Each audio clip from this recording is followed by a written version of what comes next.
But yeah, so you mentioned Sickleth. Let's start there.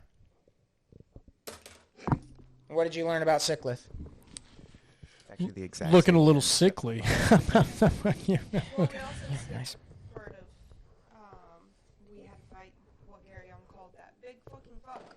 Yep. The centaur-looking Yeah, elephant. it was a giant centaur. Yep, one of the Argonian prison escapees who was essentially just floundering around in the sea outside. Floundering Y'all around like engaged it. We didn't engage it. It came barreling up to us. That's fair. It was I don't remember if I mentioned this, but it was also definitely like intoxicated. There was like shipwrecked barrels of stuff that it was, guzzling, and I mean, any one of you would have been able to smell it, especially when he was put back in the cell. But yeah, you know, you encountered this war criminal, giant centaur. And interrogated it. Yeah, member of endangered species of giant / centaur. We talked to him about, hold on, I gotta find my notes from a past session too. We interrogated him about who he came there with, how many assailants there were, and Who- what they looked like. Yeah, the people that did the breach. Yes. Right. And he described. Hold on. Jesus, it's in here. It's our rival, whatever. Yeah, the evidence or the person? The people he described that broke in, he described our rival group, the one that the cat fuckers. Ah, the cat fuckers. I remember Now I them. know, yeah. One's like a Goliath. One's Right, the ones that Something you else. encountered in The the halfling one's a pirate. I think so. the Argonian palace. Yeah. They don't deserve real names. No, they have names. No, they don't deserve. I would just have to reference. They don't deserve for me to remember their names. Exactly. But y'all interact with them on a relatively regular basis. Allegedly. Allegedly. I don't remember. I don't remember that fucking beast's name half the time, so you know. Yeah. Yeah. He's dead now. So. So you did your remember his investigating. name, please. with the help of the prison caretakers, you know, you visited with, you know, House Chinari's blessing, like the sites where the assailants left their mark, right? You saw J.K. basically spray painted in blue, like blue powder all over the place, especially in this one cell where this automaton was freed, because J.K., whoever these people are, you discovered were there for this robot. Anything else that got out was like essentially collateral from however they breached this ancient Argonian prison. Relatively common knowledge that Argonia is like a lost, quote unquote, long dead civilization that existed in a former age, that developed structures that still stand.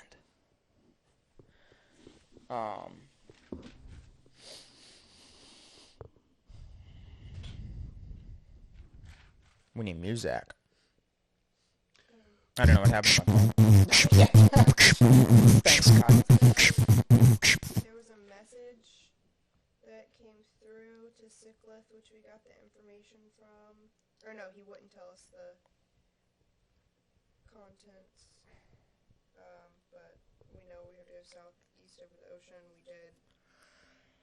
And We had the bird guy now call us, we which have is Sickleth? Sickleth. Yeah. And then we aggroed the Harbinger. Yeah, at the very end, after taking essentially the pontoon boat, relatively modern arcane technology in this pontoon boat that ferried you across the few hours of the sea south of Almenara, with, you know, a pretty good smattering of dark thunderhead clouds over this chain of islands that gradually became visible. Yeah, you approached, Sordello sent his abyssal, his fiendish familiar. Little Garyon. Sent him towards a suspended silhouette, the size of this thing being indeterminable from this distance, especially with lightning flashing being the only thing illuminating its form. Becoming apparent what this entity is. Garyon gets charged by this floating figure, and they essentially met much closer to where this entity was. So it wasn't very close to y'all at all by the time he got there. Garyon disappeared. You felt the connection severed. Yeah.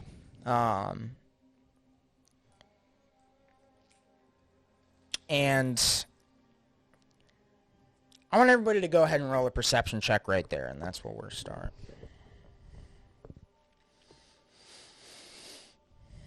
Perception, we got a 12. Okay.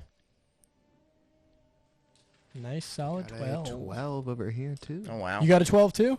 Okay. Consistent, if nothing else.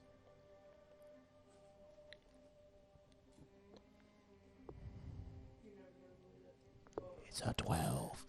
Wow. You got a 12 too? Yeah. Oh my god. Holy shit. 888 12 12 12. It's And I rolled another 8. it's in the stars. It's in the stars Something. tonight. Something. I also rolled an 8. That's crazy. Get out of here. You stay over there. I was about to say, you stay over there. Yeah, so you can see the space around this harbinger as it comes in contact with Gary on the space, like, shimmers. Like heat on a blacktop. Or a heat on the horizon. You can see the air swimming, and it does that around him. And for a brief moment, it looks like he pauses in the position that he was in when he essentially like face palmed Gary on and yeeted him. Before he continues jettisoning towards you. There's like a jet contrail behind him. Yup. Split second, essentially like one initiative turn each as a group, though. What would be your reaction as you like see, feel, and hear that immediate acceleration from this entity? I'm pretty sure Sordello, feeling that severance immediately, even said to the boat captain, or the what's his name? Sickleth. He was like, "Oh, can this thing go any faster?" I don't remember the voice that I did first. Oh, I remember now. No, and certainly not in that direction. Initiative turn of combat. If you're talking and engaging with another NPC, that's essentially going to be your initiative. Okay. I mean, Sickleth is going to do his thing in reaction, but I want to hear what y'all are going to do first.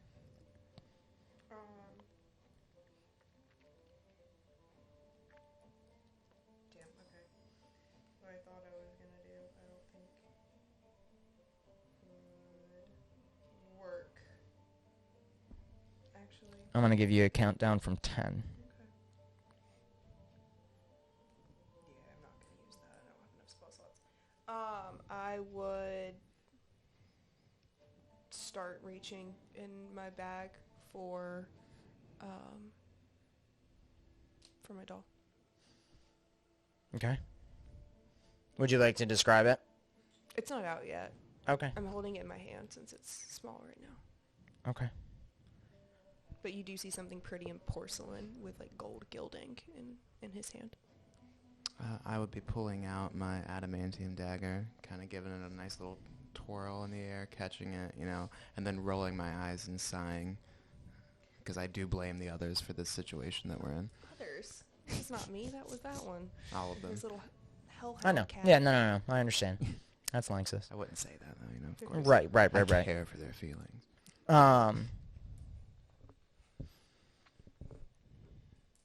Yeah, so Sickleth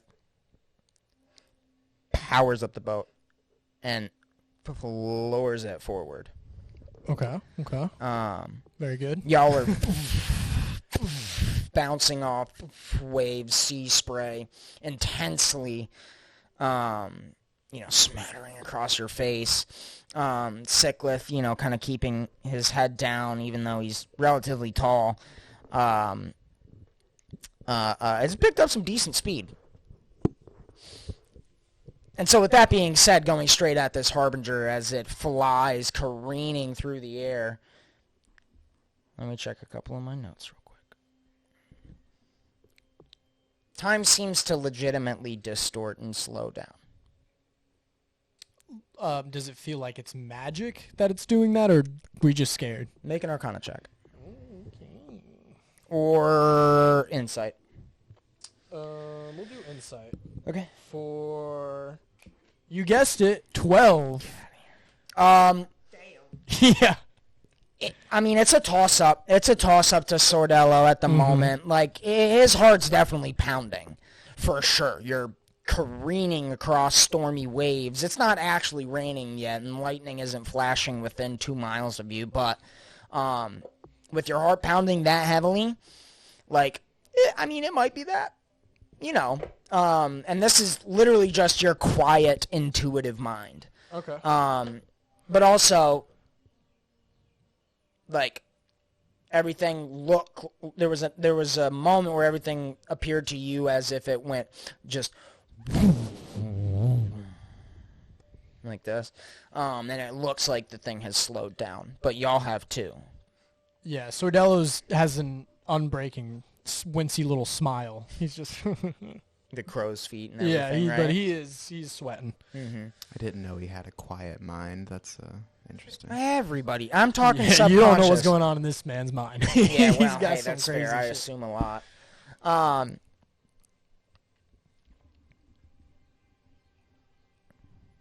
Yeah. Let's do it. I need everybody to roll a d20 for me. Oh my God, you're not going to believe it. 4. Unbelievable. Yep. Absolutely unbelievable. Is this not an initiative, just a d20? Or Just the d20. 15.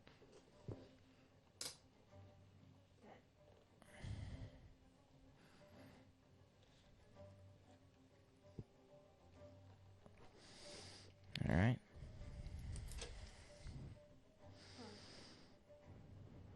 I was trying to see so just that I'd be ready. My homunculus servant isn't in my character sheet, but I went and looked and it's there. It's just not on my main sheet to use.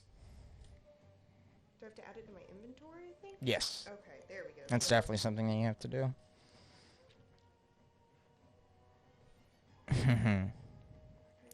Okay. Wow.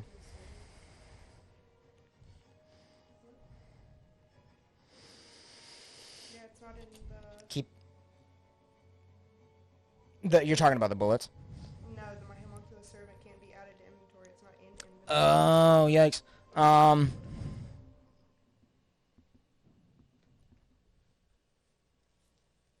Yeah, I guess you'll just have to look it up on Roll20. Shameless plug. Yeah, hey.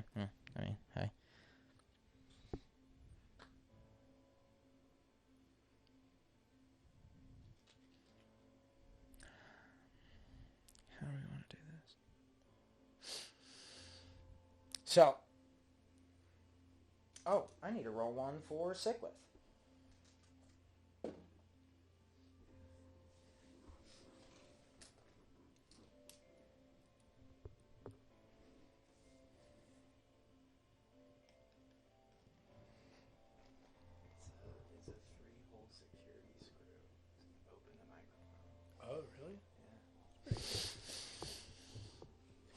So as time distorts, there's almost legitimately a sound that comes along with it, this distorting time and space.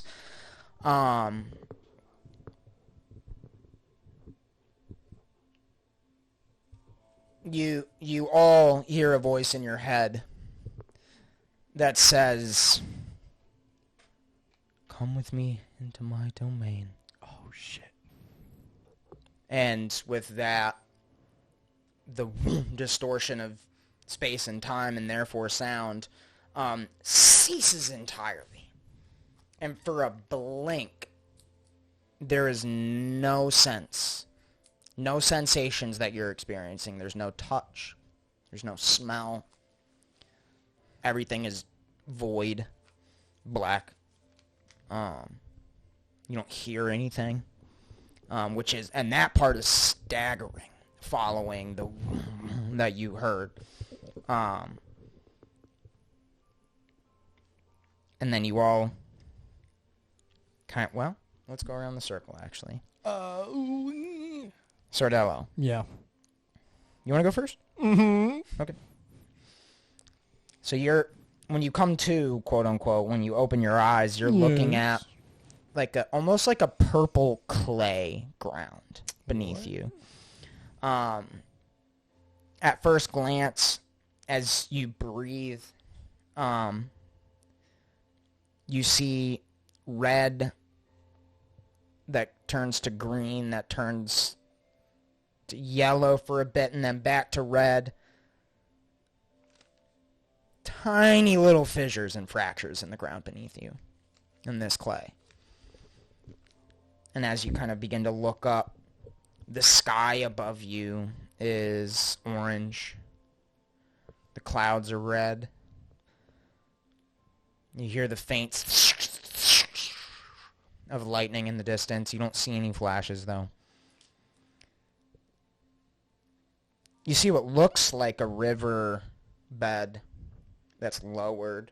So you see like the banks. You don't actually see any water, and it's from a distance.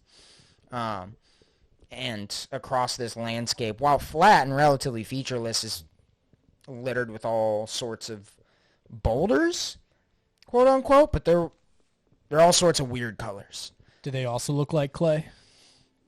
Make a nature check real quick. Nature check. Oh my god. I'm going to start rolling with physical dice because that's another 4. Yikes. 4 total? Yep. Yep. Okay. Yeah, you can help yourself. Oh yeah. You assume so. Yeah. Yeah, that's clay. Yeah. I've seen clay before. Yeah. It's a clay boulder. I've eaten enough clay in my life to Yeah. know what it looks I like. like that boulder. Yeah. It's not bad.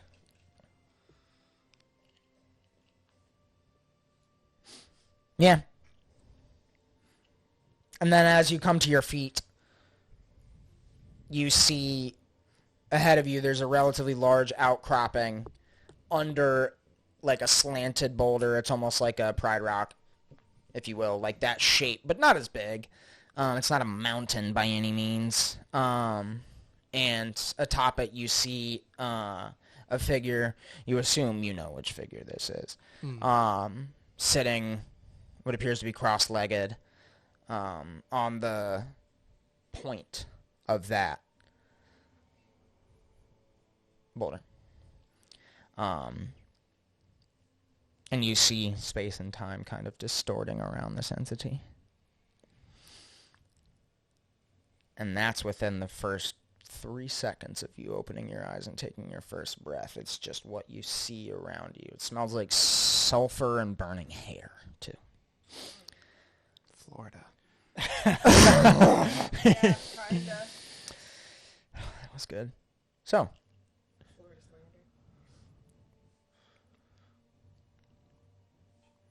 louder. Lanxus. Hello. Same thing. However, when you open your eyes and take that first breath, the breath is musty and like humid. There's a lot of moisture. It is Florida.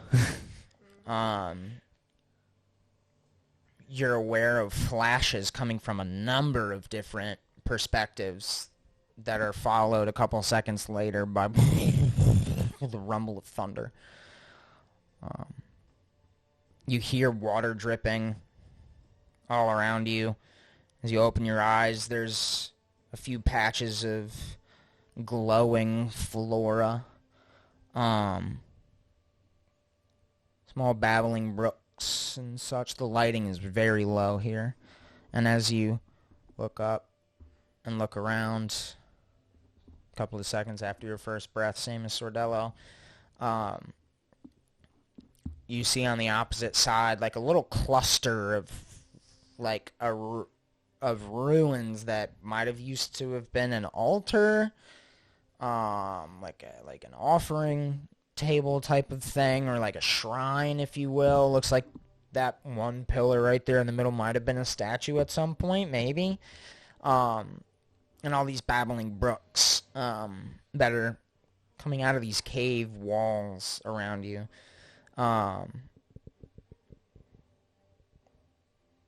Almost seem like they are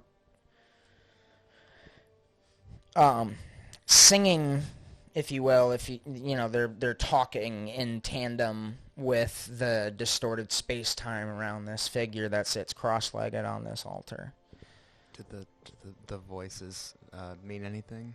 Can I No, well, so it's not actually words. Like I'm using that as like a metaphor for just the sound it's making. Gotcha. You know what I mean? It's like, oh, the stream's talking to me. It's stream singing to me. It's a little concerning, but yes, I get you. Yeah. That's just me as a human being. But yeah. With that being said, you feel a breeze at your back too. Quincy. Wait, before. Oh. Can I turn around real quick and see where that breeze is coming from? It's an opening. You're in a cave. Oh, okay. So Yep. I can see the opening right, but It's right behind you. Gotcha. Right behind you. It's like 15 feet behind you, maybe. Quincy, when you open your eyes and take a breath, you feel that it is charged with electrical particles. And as a scientist of a sort, that's very apparent to you. You feel the hair standing up on the back of your arms, and that hair that's standing up is blowing in a very intense wind. Very intense wind blowing at the front. And as you look up and look around, the cold metal that you had your hands and knees on, it becomes obvious that it's a lightning rail. You're on top of a lightning rail. Lightning flashing around you often. And the only reason you can tell where the lightning's coming from is because the lightning in the sky and around you is yellow or white, standard lightning. Very intense lightning. Whereas the lightning rail's lightning is blue. Consistently blue. And it flashes every now and then, crackles around you. And, again, as you look up, you hear footsteps behind you.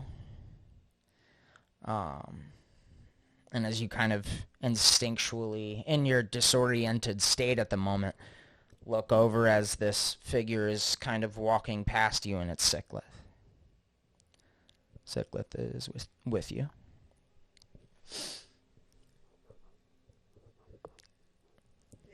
Does he seem unbothered? Like he's just walking? He's definitely not unbothered. Mm-hmm. Mildly disoriented. Yeah. Just like you. Yeah, he's obviously very disoriented, so he would just kind of look over and... Yeah, Sickleth looks his back eyes. at you, and y'all share that look Yeah. of like, bro, what? Where are the other two? Like, yeah, and y'all are completely alone. Oh, and as you glance back and forth and then look around you, the next car over, right in the middle, sitting cross-legged, is an entity with space-time distorting around it. It's a thing. So, do we just want to go from in the order that we just went in, Let's because Let's do as it. far as y'all can tell, you're separate. I'm not. I'm in. You're not Claymation. alone, Yeah. but you're separate from them. All three of y'all are separate. Cyclith is very capable, so I'm gonna be with anyone. We'll find out. Yeah, Sordell is just fucking tripping balls right now. He's like, I see clay. Everything's clay. The most profound thing he's encountered as a local to Almanira. I'm dealing with silly putty. This is the most relaxed Lanxus has been all day. He's just in a cave. In a cave by himself. Yep, some solitude. Literally just walks out the cave. Doesn't it smell like musty hot air though? Yeah, it smells Yeah. like Florida. Yeah. It's just Yours Florida. smells like Florida because it's sulfur. Yeah, And you're there. and who? No, yours was humid. Anyway, We can roll initiative if you want. I'd say we let's want. just go in the order Yeah. we were already. Order we were already going Might in. as well. You sure? 2, 3. Okay. All right. Yeah, I'm fine with that. Beep boop bop. Beep boop boop bop. So make a history check real quick. Make an History. art Let's history see. check. Plus- Or Arcana, The history if that's any better. History it is. All right. For you, buddy. 18. 18. That's pretty good. He You- writes things down. Yeah, you for somebody with your interests and your background, and your experience, your connections, your access to various storehouses of information, you know what the primordial wastes are. Mm-hmm. Remind me what the primordial wastes are. The primordial wastes are essentially the elemental chaos made manifest on the material plane. Yeah, I knew that. That makes a lot more sense now. Manifested. With an Elements. 18, you know that they were formed when the last of the gods, the last of the titans were slain. Ooh. So, like, quite literally the primordial wastes, the ground upon which you stand right now is the physical manifestation of the corpse of several gods. God died in Florida. Poetic. That's the truth. Florida's where gods go to die. Yeah. I guess he'll just kind of casually on the surface, internally, who knows, put his hands in his pocket and look up and say, "Hey there, pal. What are you doing here?" There's not really there's no physical reaction that you can see. You are, like, hundreds of feet away. I'm Couple not hundred feet taking away. any step closer. Sure. There's a subtle humming that you pick up from the ground beneath your feet. Almost like a little earthquake. Ooh. Like a mild, very, very mild but consistent earthquake. Rumbling at a relatively, it seems like a relatively intentional frequency. Okay. As soon as you speak out, that sort of distortion of space, time, and heat, etc., and it is pretty warm where you are right now, suddenly just goes and expands to about 30 to 60 feet on either side of this entity up here on this rock before you. And you vaguely see, well, roll a perception check before I tell you what you may or may not vaguely see. 10. 10?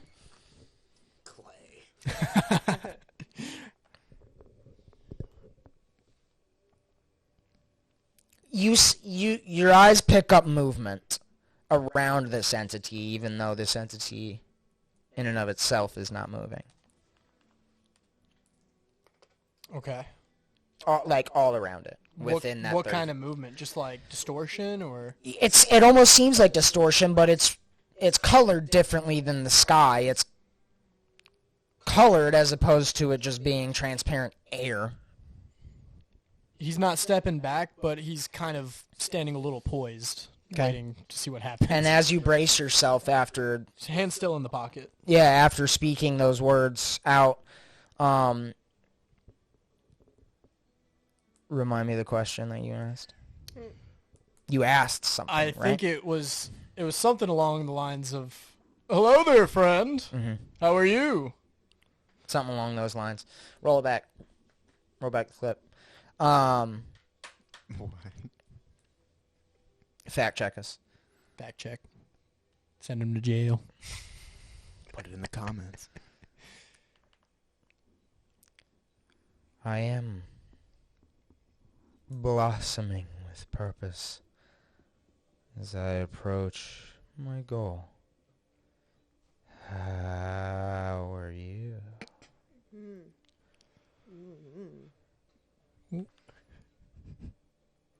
I've always wanted to ask a human that question. Well, I could be better if you could, I guess, point me in the direction out of here. Then approach. Can I get an insight on this? Ooh, yeah, at this distance it's a disadvantage. That's cool. Yep. I'm gonna. Okay, never mind. Because this voice is in your head. So, yeah. I'm gonna use my lucky point. Get at it. So you have to take the new roll. Yeah, I rolled a 2 anyway, so Yeah. couldn't be any worse. Yeah, way better. Nice. Insight. Mm-hmm. Oh wait, I gotta roll twice. No, if you use your lucky... Well, did you roll twice when you got the 2? No. Okay. But it would have been 2. Oh, well, 2 and 17. Okay, let me roll again. You got 2 and... Yeah, go ahead and roll I'll again roll. for your lucky point, sure. That's it. Yeah, it's a fine time to use it. Still 17? Yeah. Or no, you now have to take the new roll. Now it is 17. Okay. It was 17 plus numbers. Now Gotcha. it's 17. Gotcha. Okay. Yeah, that's That's a bit of a bummer, but it is what it is. This game's all about rolling dice. Yeah, with a 17 insight check. Is he gonna hurt me? You're trying to deduce if you're being lied to in some or misled. I just want to know if he's gonna hurt me. Okay. There's not really any sign of intention to threaten you in the voice that you hear inside your own mind. Okay. I'm going to start walking to him, keep one hand in a pocket, and start flipping that coin. That, what is it? Not vibranium. What is it? Adamantium. Adamantium. Might as well be the same thing. Yes, adamantine. I'm just going to be flipping that, walking towards him. Okay. Casually, very slowly. Sure. As you do so, the clouds around you billow. And then at a couple of points you almost imagine as you kind of look around, obviously keeping your eyes trained on this figure in front of you,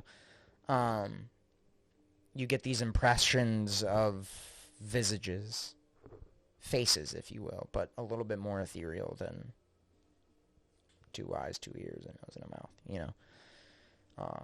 Flashing. Maybe a head and some shoulders. Yeah, not even necessarily, not below the shoulders. Oh, so no knees or toes. No. Okay. Jesus. No, Kyle, no. Yeah. And you approach. What does he look like? As you get closer, this, obviously this is the Harbinger of Inquisition. Could have deduced it. What you see does not look like any of the Inquisitors that you would have encountered. Inquisitors being 7 to 8.5 feet tall, plated with some sort of metal. And like randomly, each one has a different configuration of metal. At some points, the metal seems to resemble thick runic patterns across its body. And whenever you look at an Inquisitor, it's like its clothes are just the metal. Mm-hmm.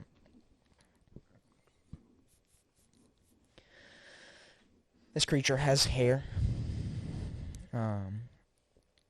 beautiful hair going from blue to yellow to white to blue. It's pretty cool. Blowing in a wind that is far more chaotic than it seems as it blows through this figure's hair. Strong, defined torso. No clothes on the torso. The pants or the legs do have pants on. Yeah, bummer, right? Damn. Jeez. Glowing eyes. No Inquisitor you've ever seen has glowing eyes or hair. Or clothes. Okay. Yeah, so how close am I to him? How close would you get before getting... I would probably get about 65 feet from him. Okay, so that would be about at the base of the rock Yeah. atop which it is perched. Okay. You get there and you see these actual wisps almost encircling this creature. Okay. That the movement seems to be actual, like, physically manifesting entities. Small, but they're grayish white. They almost look like spirits. But within them are little crackling, glowing, burning embers or sparks somewhere in the middle of red. That look like they kind of like lash out every now and then, very randomly.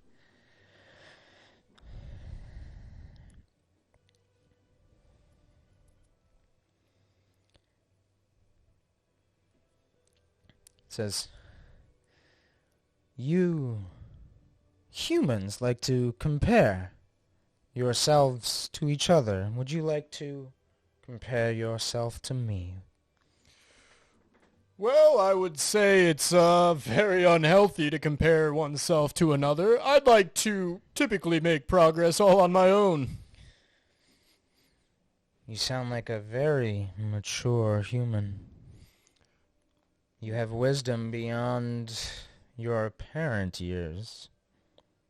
Apparent years, and he'll kind of stroke his fingers through some of his grayish hair and say, I don't look that old, do I? What is your purpose? Well, friend, I'd say I try to figure that out every day. Today, what is your purpose? What is my purpose? Well, today... Let me rephrase the question for you as this sentence comes to you, your head fucking vibrates. Let me rephrase that for you. Why are you here, Sordello?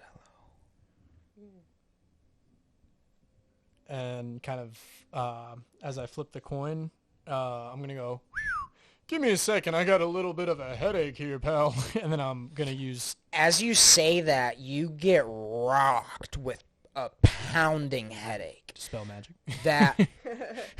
At what level? And what are you targeting? 3rd level. Do I have to target something? Yeah. I'm going to target my head then, I guess. Okay. Just general area. Yeah, where a spell effect might be active. Yeah. Okay. 3rd level. Yeah, it doesn't work.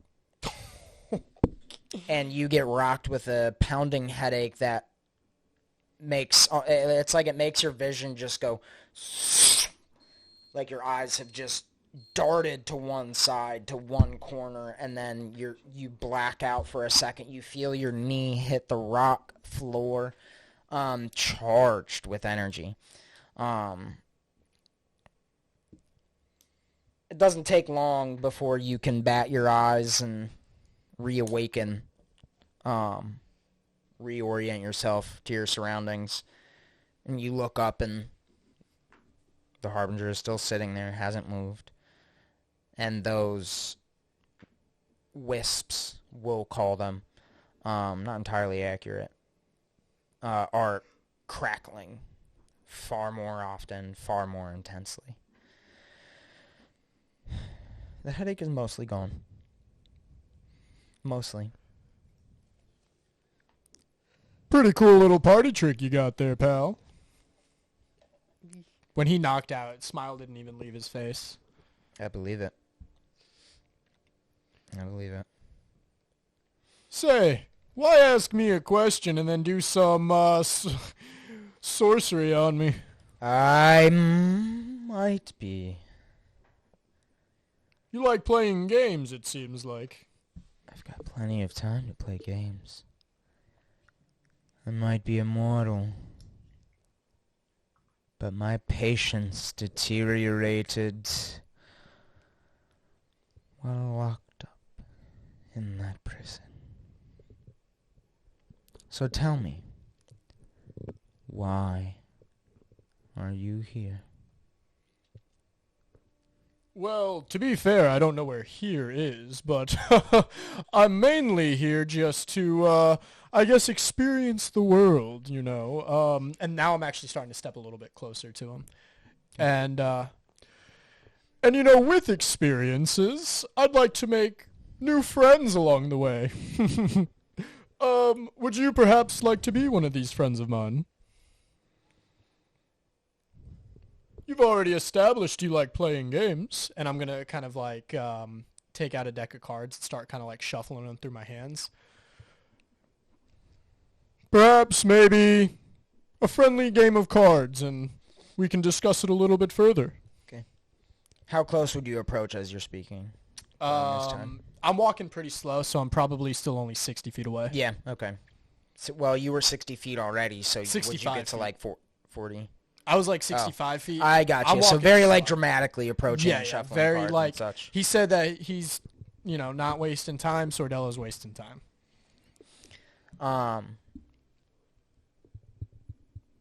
The voice continues in your head and says, "My purpose is to lessen the suffering of my brethren."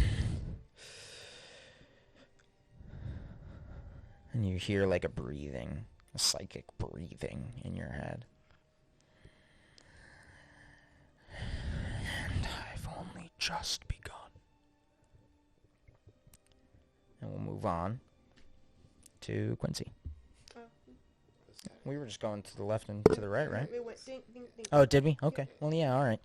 So, yeah, you come to your feet. You feel the wind at your back from the entrance of the cave. You see this entity sitting on this altar. What is your first reaction? I am looking for, like, an ability check, essentially. Gotcha. I mean, I would autopilot to perception. That's Yeah. always. I mean, can I tell what he's doing? Or what it's doing? Yeah, make a perception check. Yeah, that'll work.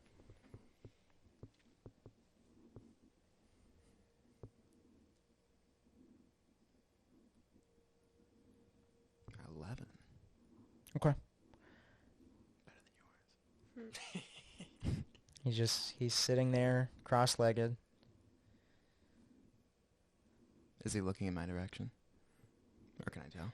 Yeah, generally. Chin more kind of tucked in.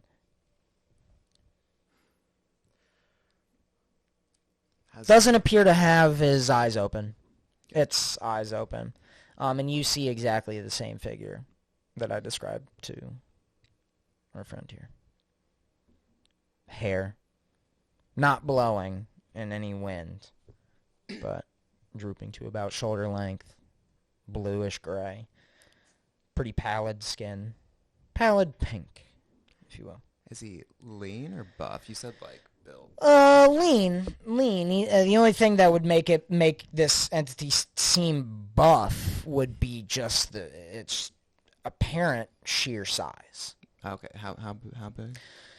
Considering that this person is sitting down, it's hard to tell, but you just based off of the proportions of the torso that you see, compared to the pillars that you imagine yourself walking around on and comparing yourself to, 8 feet tall.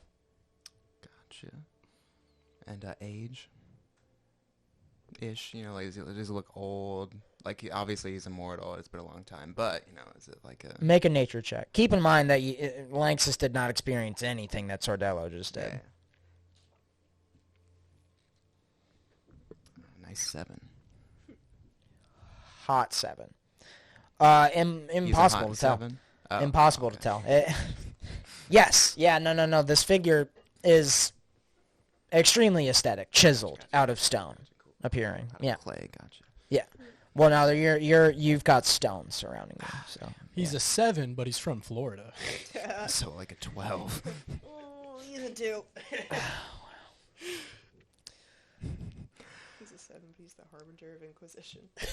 8. You know what? 10. Yeah, 10. Good for him. yeah. Great Harbinger, I do not wish to approach without announcing myself, though I suspect you are already aware of my presence. I'm going to take a couple steps forward, but not like in a, I'm coming for you kind of way. Yeah, just like walking casually into somebody's house and taking in the surroundings kind of pace. Yeah. There's no reply for the first few steps. I'm going to continue walking forward. Again, I suspect you already know, and this is probably a test of some kind, which I guess I can bear. Come and leave behind the formalities. I am not royalty. Oh, well then, thank you for your candor. And I'm going to start walking a bit faster. How far away was he? Oh, like this cave is less than 100 feet across. Gotcha. 75, 80. Okay, he was at the other Yeah, end. opposite side Okay, cool. from you. I'm going to take a brisker, not fast, but like a faster pace Yep. than Sordello. Yeah, pick it up a little bit. Okay. How close do you get? Before saying anything or 40, doing anything? 40 feet away. Okay, so almost split the diff. Mm-hmm. Okay.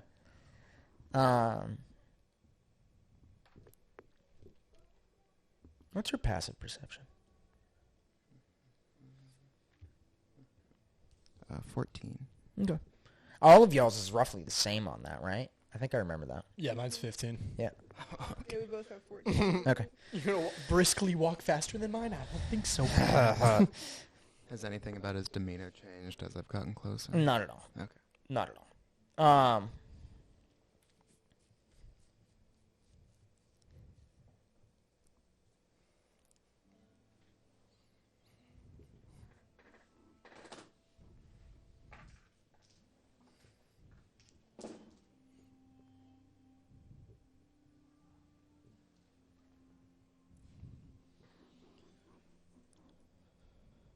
Okay.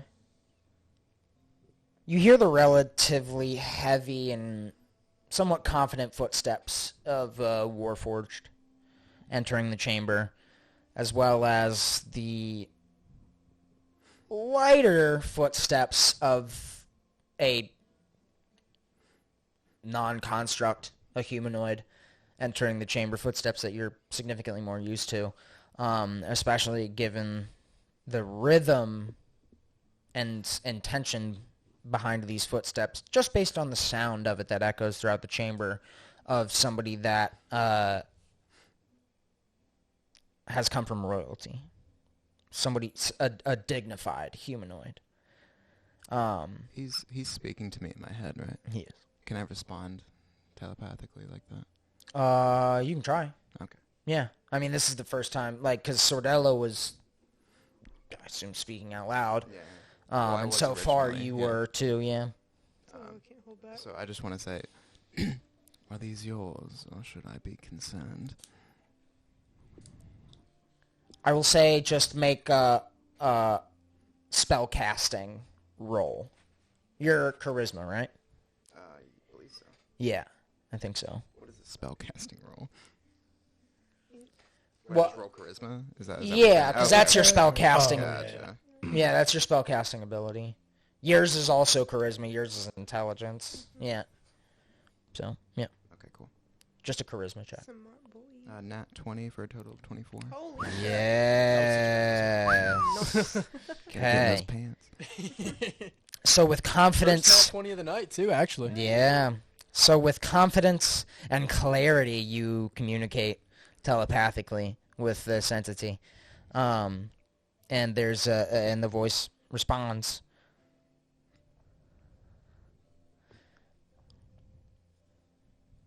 No. They're not mine, per se, though I ought to thank them, I guess.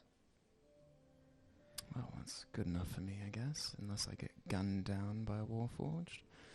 So, what would you like from me? I would ask you the same. Are you offering your services? Perhaps, depending on the conversation. What is it you aim to do here on this lovely plane? There's a little bit of a laugh.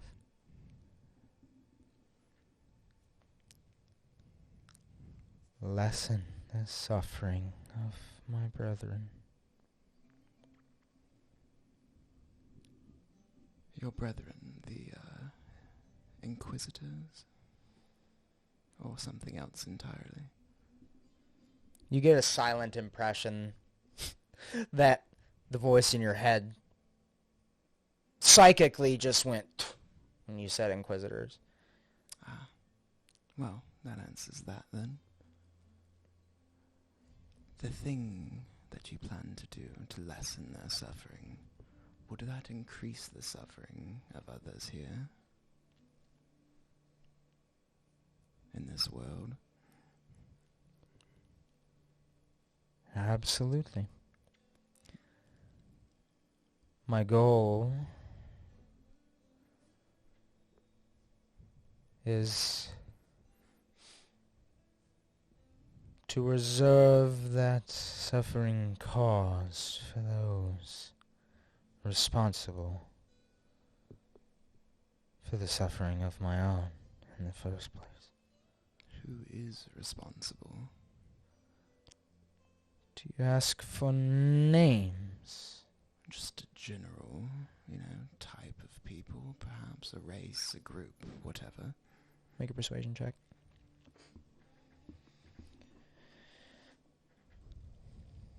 27. Ooh, man. Damn.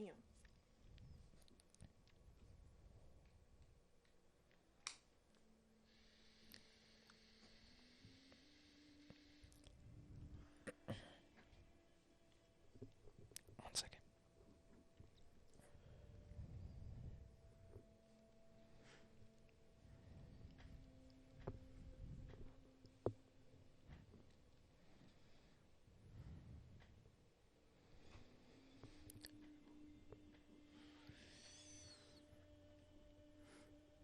Just make sure I fact check myself. What do you know of the fifth age? Fifth age. What do I know? That's a question. Make a history check. Sure. You tell me. You're the DM. You figure it out. I didn't know there was 5 ages. Yeah. 28. Well, that means there's more than 5 if y'all are in one that's after the fifth age. Don't. We're in the third age. Yeah, trick question. There's 8. Dumb bitch. What did you say?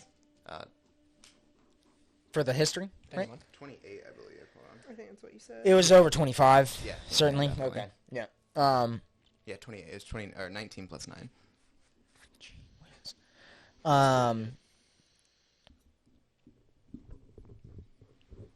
The fifth age was the one that essentially led up to the age of the elemental titans that essentially only recently ended.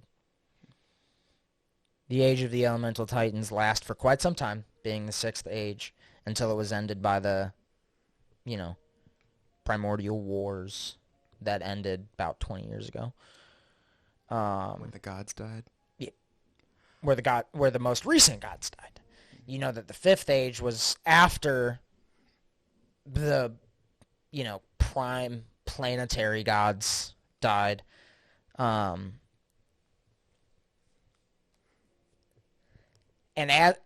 as you're going through this information and recalling it in your mind, the voice comes back to you and says,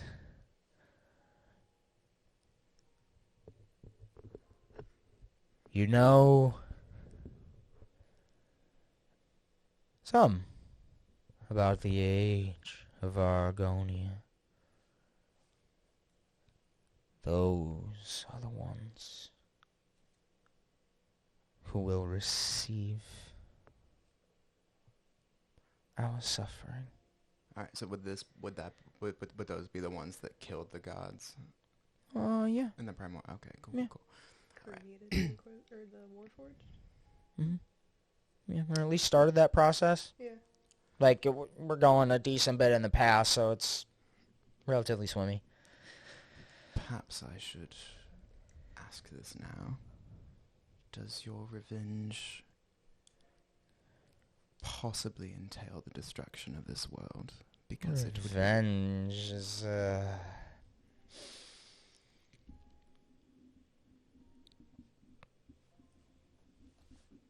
almost a slight against my kind, or what my kind used to be. I might be vengeful. What I will exact on the Argonians is not vengeance. It will be merely a convenient avenue to transfer pain. Perhaps. Yes, but... Again, is the destruction of this world that I inhabit as my home a possibility, or... is this an exacting punishment? No. Your world will endure, as it always has.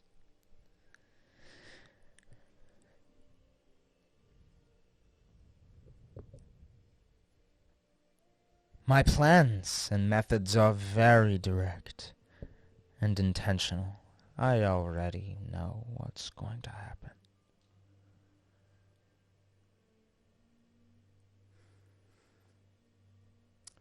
I must admit, you are very convincing, and I do love a good bit of fun. However, as you probably know, I am with a party, and while they are lesser, they are still my allies. So, I will need to convince them of this that we might do.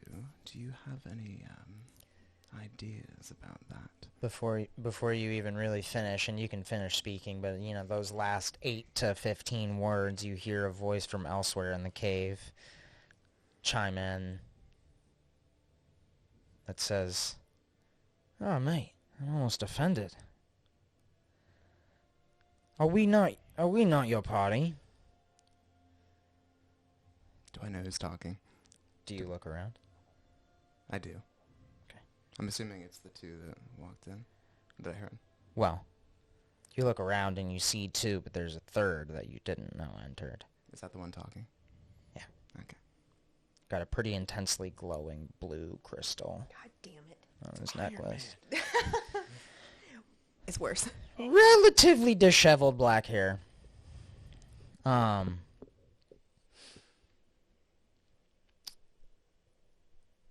You don't know who's talking. You don't know this person. Perhaps you could enlighten me. I am sometimes forgetful. Would you reacquaint yourself with me?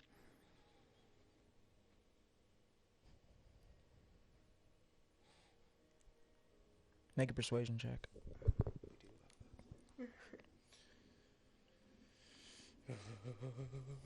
24. 24. Ooh. You've been getting some good Wow. rolls. Yeah. Bards, man. I think my minimum on some of these is 20 because I have a thing that brings it up to 10. Yeah, if I get minimum 10 on Charisma or whatever. Yeah. Right. Eloquence bard. Says, I don't remember meeting you. However, A different accent. is it? He was Australian. The one you were just speaking. Okay, yeah. It's been a while. I'm parroting his accent. It's hard. I always It's end up tough, doing the man. same Especially thing when you do a I play bunch of with different NPCs. Yep. I always end up doing the same shit.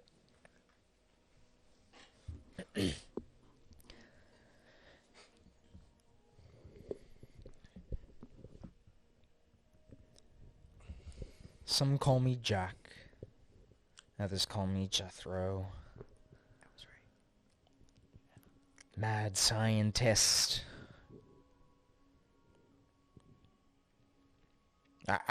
Anarchist. By some. Well, Harbinger in a way, too. I'm going to look over at the Harbinger and get his reaction on that.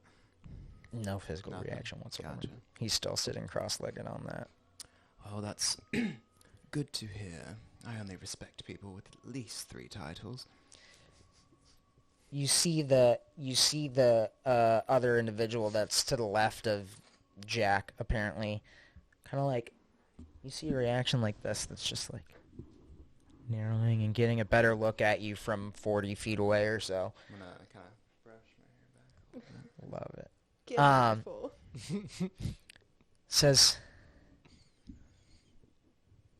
hold on a minute. I know you. Do you know me? We've crossed paths before, or at least I spied on you once. Do I recognize him? Make a history check. Sure.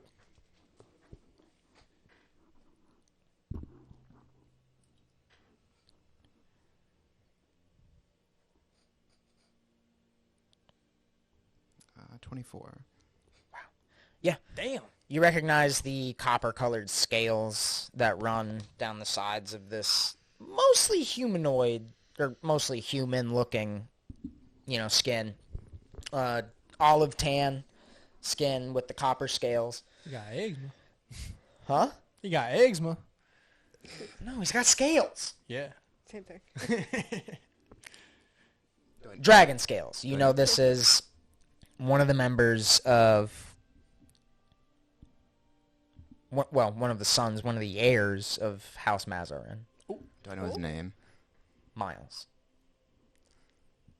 And you remember hearing something about Max Mazarin going missing in Almira. R.I.P. my boy. R.I.P. Well, no, he's technically still left. The prodigal son. You are miles away from home, aren't you? I'm gonna give him a little wink. He like sighs, looks over at Jack and says, What are we doing here? Can we get rid of him and move on? Leave this ancient fucking... And Jack goes, up. No. We're going to need him. Well, the angel, not the noble here. Well, fuck you too, then. Both of them start walking off, and you realize that the Warforged was essentially like tucked behind a little outcropping in the cave wall. Walks out. This Warforged is dressed in like a long overcoat. You can see tails, like coat tails on the back. There's like a white button-up shirt. There's like a silver chain that goes from the pocket to the like lapel on the coat. No shoes. The feet are just Warforged feet. Somebody do art for that, please. It's probably already out there. But yeah, and like a top hat, monocle, and Big just old kind of like peanut looking ass. Yeah, it looks sounds at so you weird as he on the strides out, twirling a cane, and follows the two of them as they're walking over towards the Harbinger. That sounds so goofy. It's pretty good. I love that. Is he wearing pants? Yeah. Okay. Yeah, dress pants. I didn't know if he was Winnie the Pooh in it out here. But no shoes. But no shoes. Feet are metal. So is his whole body. He just did this for shits and gigs. Yep. Ooh. He nods at you politely. The Warforged does. Nods at you politely and tips his hat. He's a very tall Warforged. He's about 7 foot tall. I return the courtesy. Okay. So in that split-second moment of them beginning to walk over towards the Harbinger, like, do you follow them, or like, what's your initial reaction? Do you want to continue to engage them in conversation? So, am I getting an invitation, or is this it? Jack calls over his shoulder and says, "Right, clearly, we came here together. We're all a party here. Come." Thank you. Walk towards them. Uh-huh. Also, can we do a bathroom break in a couple minutes? Yeah, of course, of course. No. We can do that right now, and we'll pick it up with you afterwards, because I wouldn't mind that as well. As I was saying, so the oddly finely dressed Warforged that appeared from the darkness in this cave with you, Lanxus, and is following Miles, Mazarin, and Jack Claus. With his whole suit and button up and dressy slacks.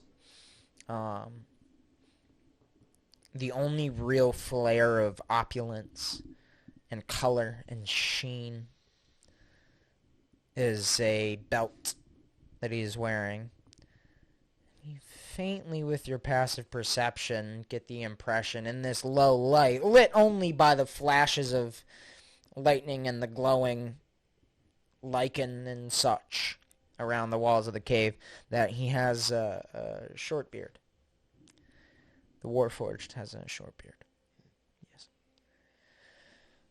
Yes. Is it hair? How? It appears to be in the flashes of lightning in low light. He just glued it on like one of the cheap dollar store beards you can get. No, it's a mustache, just like Sordello's, but longer. Oh, no, that's not... I hope... Okay. Hope not Yeah, it's too bad Sordello's not there to compare mustaches. Braid them together. So, Quincy. Yeah. The wind is rushing past your ears. It's deafening to an extent, especially considering that the wind is coming from like a full-blown thunderstorm. You begin to rise to your feet. Sicklith offers you a hand if you need one. Okay. Yeah, I would take it. Sicklith just... as they lift you up, is looking at you intently and, like, darting their gaze back and forth between you and this figure seated with spiraling energy spirits swirling around it.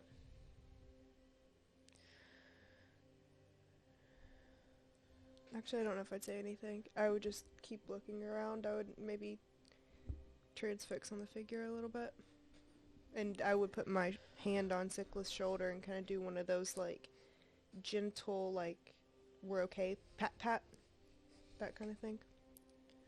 You can make an investigation or persuasion check, or perception check, I imagine which one you would. Like, I gotta convince.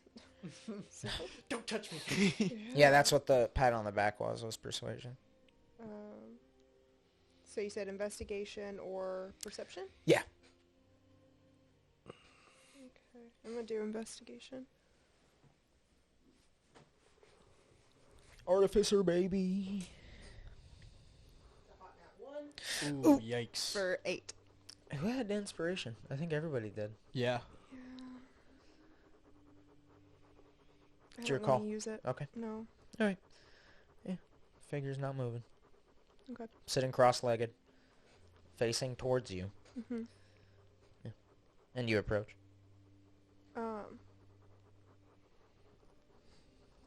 Sickleth, do you know who... You've kind of got to shout Yeah. over the wind. Well, I'm not going to Just shout FYI. right now. Yeah, no, don't shout. Pretend I'm shouting. Do you know who that is?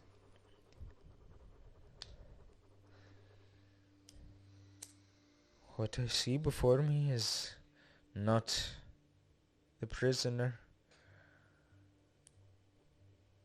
It does not appear to be, at least, almost no familiarities with the inmate we served to keep. This appears as an angel in this place. Look on the horizon. You look out on the horizon, and while the gray thunderstorm clouds kind of almost seamlessly meld with the gray of a churning ocean on either side of these islands that you now realize this lightning rail is going over, on a relatively high bridge, so most of the horizon is clouds and ocean, you do see like a pixelation on the horizon. It's a distortion. That's very subtle. Colorless, so mostly black.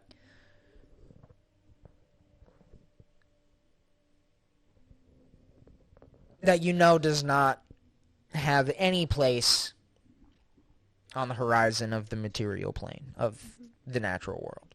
Is there anything else about this space that is like very obvious? I haven't been transported to the actual lightning rails that I rode on. Ooh, interesting. Like, is the sky a weird color? Yeah, you can't strictly speaking see the sky because it's all clouds. But make an Arcana check. Or I'll give you another investigation. I figured.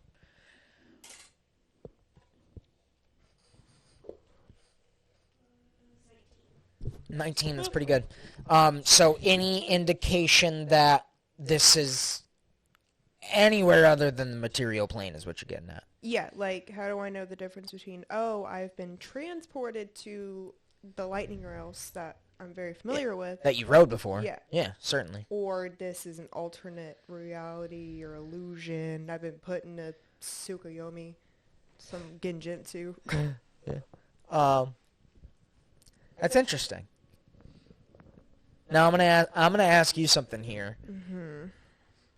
I don't necessarily need a role involved. I just want you to answer on behalf of Quincy. Do you think Quincy would have ever traveled to other planes of existence?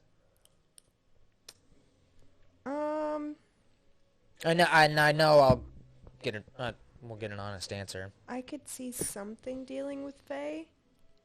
Okay. Just because of where he grew up. Okay. Kind of out in the middle of nowhere. Still fairly connected to nature, just not practicing anymore. Yeah, that so, kind of thing. Sure. So, in the instance that Quincy would have spent some time, on Feral in the Feywild, the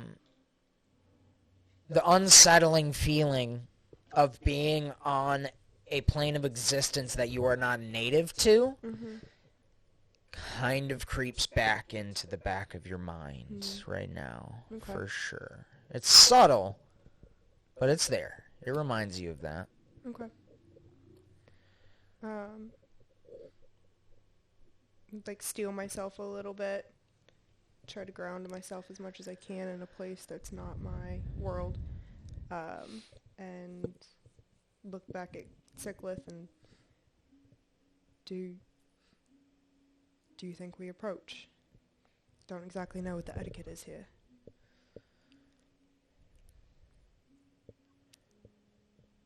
A voice comes into your mind and says, "Forsake your etiquette. I am not royalty. Not anymore." Good to know. Etiquette is exhausting. Who are you? Manners might get you a long way.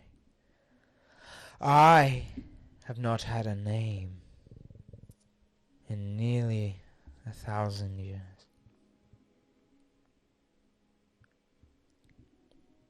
Do you have something you'd prefer I call you? Call me Harbinger. It's very nice to make your acquaintance. Anybody else from where you hail would call me that. But is that what you prefer to be called? Don't give yourself a name that others may have used. It's the as an only insult. name I have, as far as I know. I am here, awake and in this form, for one reason. And it is not to discover my own old name.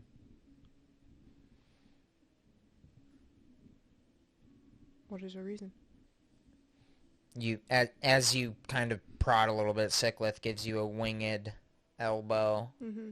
and just like glances like, bro, chill. Don't push too hard. Oh, I was just being like, what's your reason? That's Nonchalant. Yeah. I mean, yeah. It's Sickleth. So what is your purpose here, right?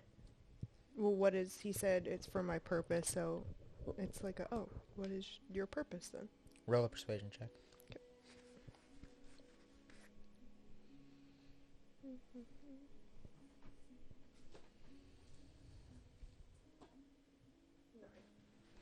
Okay. I am here to lessen suffering.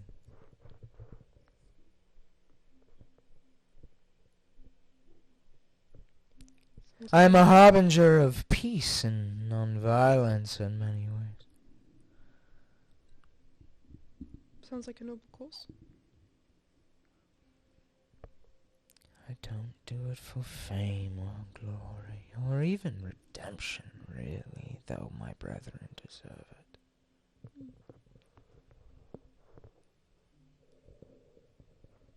And just kind of be like maybe mulling it over, not fully believing that this is all with good intent, but like knowing what I know about Inquisitors, knowing what I know about him, and this whatever sits in front of me, just like, maybe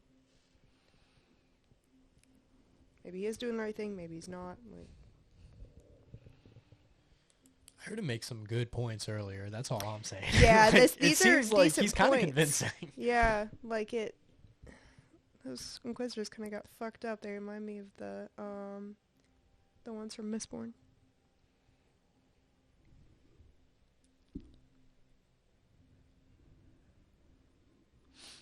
So you're just thinking it over, and there's silence in your mind, Yeah. besides your own thoughts.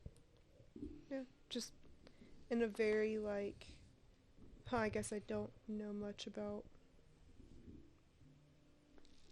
this. And that I could see it making sense. I'll say make a history check. Okay. Because, like, I'm not in the same way that I asked you about your potential experience with planar travel. I'm not gonna ask you, how much do you think you would know about Inquisitors? Because, like, that's measured very differently, you know. So we'll roll for it. I will say Quincy would know about the tech side of it. It's not Like- really a tech thing. When I say tech, I mean technical, not technology. Like the No like- pun intended. yeah, like maybe like the process, the type of metal that's used. I'll say that make an kind of Arcana stuff. check then. That's not bad. 24. Eat the mic when you stuff like that. You said 24 on Arcana? Yeah. Yeah. Yeah, they're you've heard a couple of different rumors. And it's all just rumors, and you could see either one being plausible. Mhm. And you've heard these rumors from relatively dubious individuals. Relatively, compared to yourself at least. It might be adamantium that's plated onto them. Mm-hmm. It might be a relatively rare and exclusive, like, mineral alloy. Mm-hmm. That your sources, your connections, would not have really any confident ideas about what it actually is, where it actually comes from, what it's actually used for, besides maybe armoring the Inquisitors, imprisoning them in some way, locking their essence. Okay. Yep. He says, "You may approach if you would like." You see Sicklith kind of like goes, and you kind of feel that, and that's your first indication that there's a connection between all three of you in all directions. You're not, the Harbinger is not just connecting to each of you individually, but y'all are also connected by extension, to an extent. You get the vibe. I would look at Sicklith and give a reassuring look,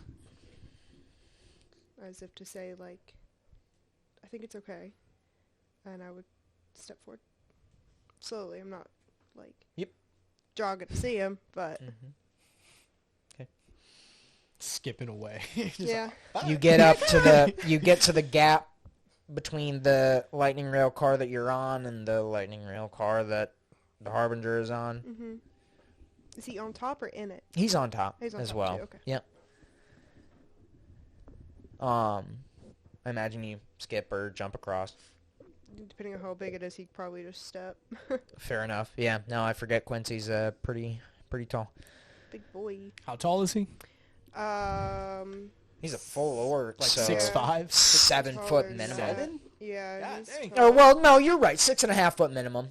7.5 foot mat. Well, least 8. three That was a actually. wild Wild guess. Honestly.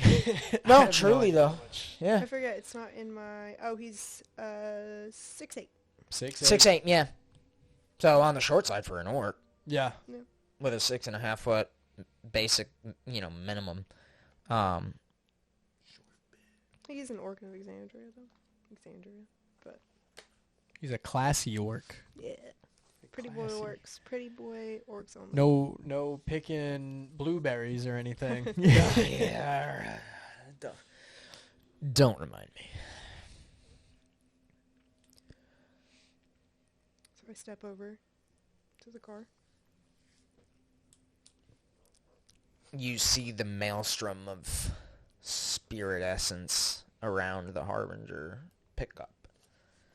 Start flaring and flashing with more frequent and intense crackles of red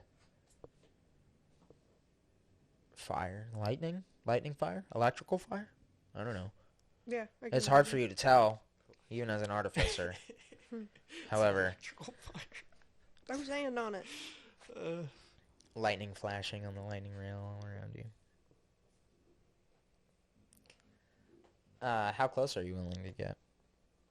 It's always the question. I love Comfortable that question. distance, so like at the absolute closest between me and you. So I don't know how to. Oh, jeez. My depth Okay. perception's 5 crap. feet, maybe? That's more than 5 This feet. is like 10 feet. Yeah, I bet that's if I more lay than down, 5. I can No, go. no, I can that's- go heels to. It's like heels 8 to feet. head. Yeah, it's like 4 feet about Kyle's height. Yeah, I don't know. I would say. Maybe I don't have a depth I would perception. say. I would say a comfortable. At least 3 6 inches. Yeah, feet. that's at least 3 inches. No, we'll stay like 10. You get You just keep walking back and forth. Actually, It's like 5 feet. A little just run back Nah, and forth. I would give about 10 feet to him. so as you get within 20 feet, Mm-hmm. the wind that's blowing your clothes and hair. You have hair, right? Yes. I forget if you're wearing a hat. No, I don't wear Okay. hats. Or any sort of headdress. Yeah, so your hair that's getting blown back by the wind of the lightning rail careening across these islands suddenly changes directions. You can hear jewelry clinking and earrings like Just going making crazy. noise. And you can also hear the sound of what seems like spirits or intentions or thoughts saying things like,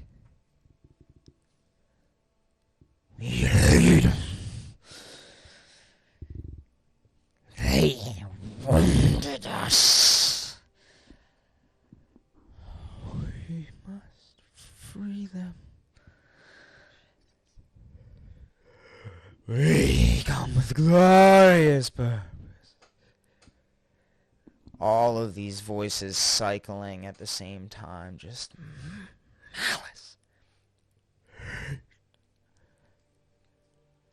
Freedom.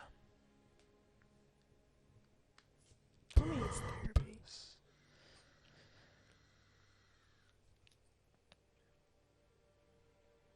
So that's when you get to about 20 feet. The wind changes the directions of your hair, and you start hearing these voices. I mean, I would. You would still go to about 10 feet? 10 feet. Quincy's no stranger to anger and malice and hate. That's why he left home. Roll a d20 for me.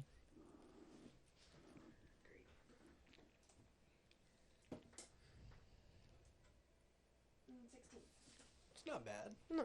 That is not bad.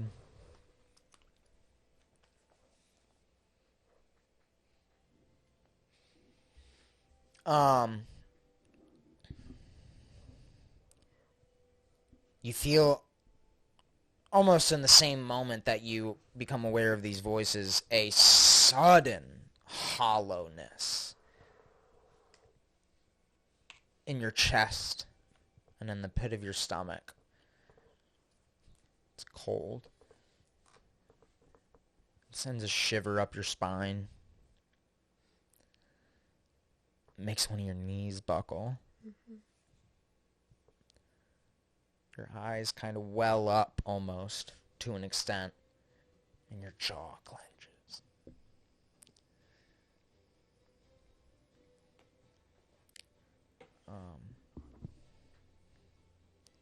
Now I need you to make a Constitution saving throw. Great. Yep. He said approach. He didn't tell me to approach and then be a dick about it. He's like, come on, I'm just gonna say hi. I'm not gonna do nothing bad. You did get really close, though. 10 feet? I'm like 60 feet from my harbinger. My harbinger. We all got different harbingers right now. My hello You are harbinger. going to? Yeah, Not- not my harbinger. Nice. 24. Nice. Phew! That's good. That's really good. I'm gonna blame it on the, like, I don't know, trauma response. Just steals himself. You regain your composure. Yeah, steals himself and is like, okay, wherever I'm at, how many feet away, I'm gonna stop here. Just slowly stop. Not like a, Yeah. you know, just a, that was weird. Mm-hmm.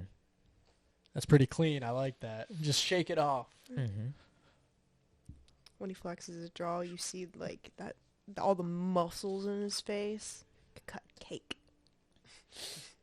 You see from that moment all of these Clean. whipping, encircling essences, because they feel sentient, are now very pointedly making a path around you. And in the first couple of seconds with Quincy's intellect, it doesn't take him very long to assume that whatever made you balk as you did was one of these passing through you. Oh, interesting. Yeah. Cool. Yeah.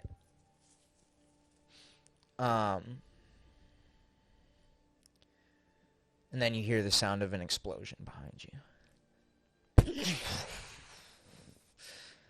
The sound of lightning rail wheels screeching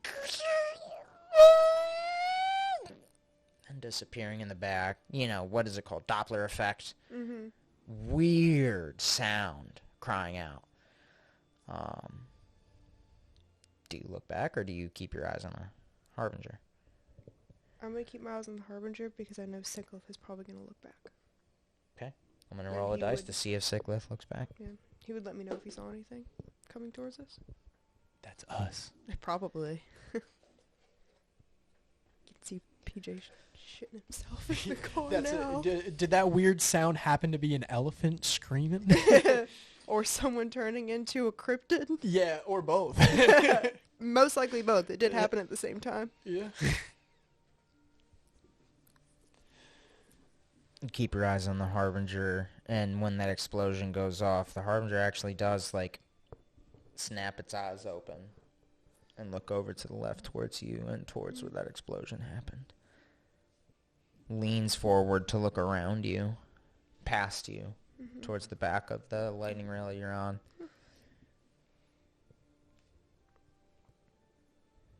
I figured he was doing this. And then sits back. Closes his eyes again. And you notice his legs didn't move at all. Mm-hmm. He didn't make any movement to get up. Okay. And this cloud of spirits that you're inside of right now expands significantly. Oh, that's rough. Great. Love that. Love that. You're vaguely aware of a sound within the car that you're on. Mm-hmm. It sounds like...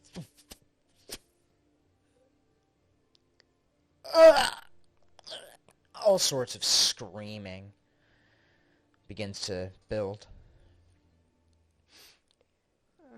I'll look at the Harbinger and what is going on here? You hear essentially steady psychic breathing that becomes pretty obvious that the Harbinger is steeling itself for whatever is to come. Quincy would look at him and notice he's very calm and would match my breathing with what I hear in my head.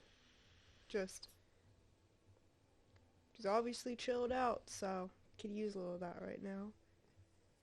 And I would maybe put out my arm, like he would kind of, it's at his hip now, he would just reach it out a little to see if Syclith is still there beside him. Okay. Not beside you. Okay. Do you turn and look around, though?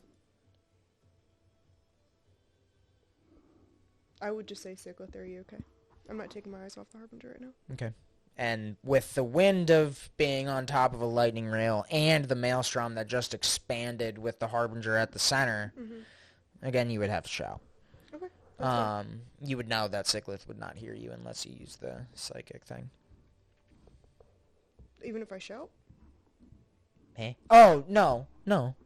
If you shout, you would feel relatively confident that Syclith would hear you. Assuming that Syclith is close. Yeah, I would still shout. Okay. Yeah, sure. You said what's just Syclith, are you okay? Are you still there? Just say his name. Okay. I wouldn't Okay. indicate anything else. You do hear a shout, but it's relatively drowned out by the wind, being downwind from you. It's not like a word It's shout? blowing or like this. a Yeah, no, shout? yes, yeah, like trying to communicate something, but you just can't ascertain what the meaning or content was. Okay. Did it sound scared? Yeah. Okay. Yep.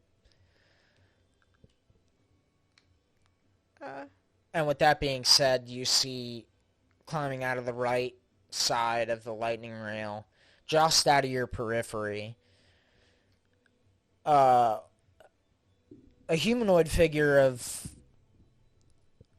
very obscure obscure, muted shadow. Just kind of as terrifying as it lashes an arm / tendril out. Lashes another one across the deck. Across the roof. On the opposite side of the Harbinger from you. Maybe 20 feet away. And as it does so, as it's crawling out,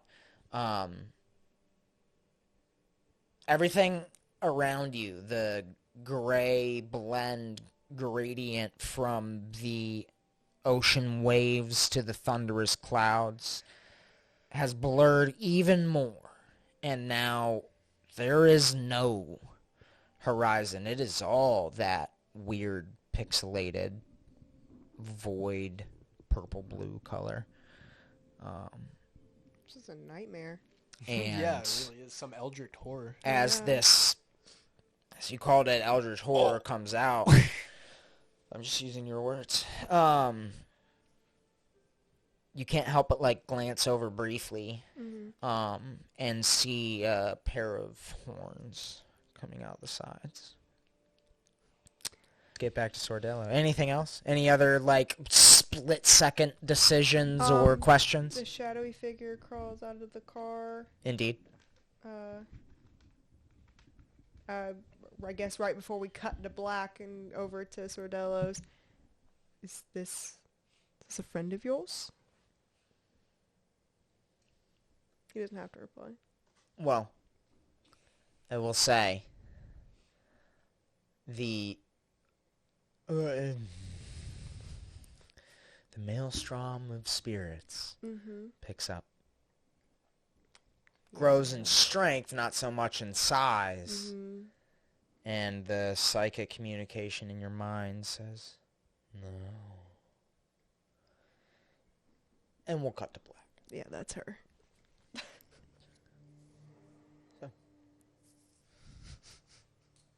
What are you doing? Remind me where we left off. Finished with you being about 50 to 60 feet away. Right, yeah. I mean, that's a safe range. I'm not going to split hairs about it. I think last I asked, I was like, let's play a game. I had some Right, cards you're out. shuffling some Yeah, just got cards. some You're about cards 50 shuffling. feet away. The figure at the peak of this rock is not moving.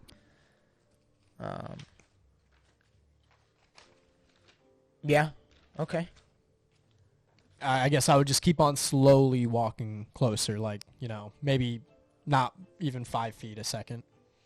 Okay. Do you say anything? He's just kind of staring me down, or what is he doing? No. It appears now that its eyes are closed. Previously, you saw glowing,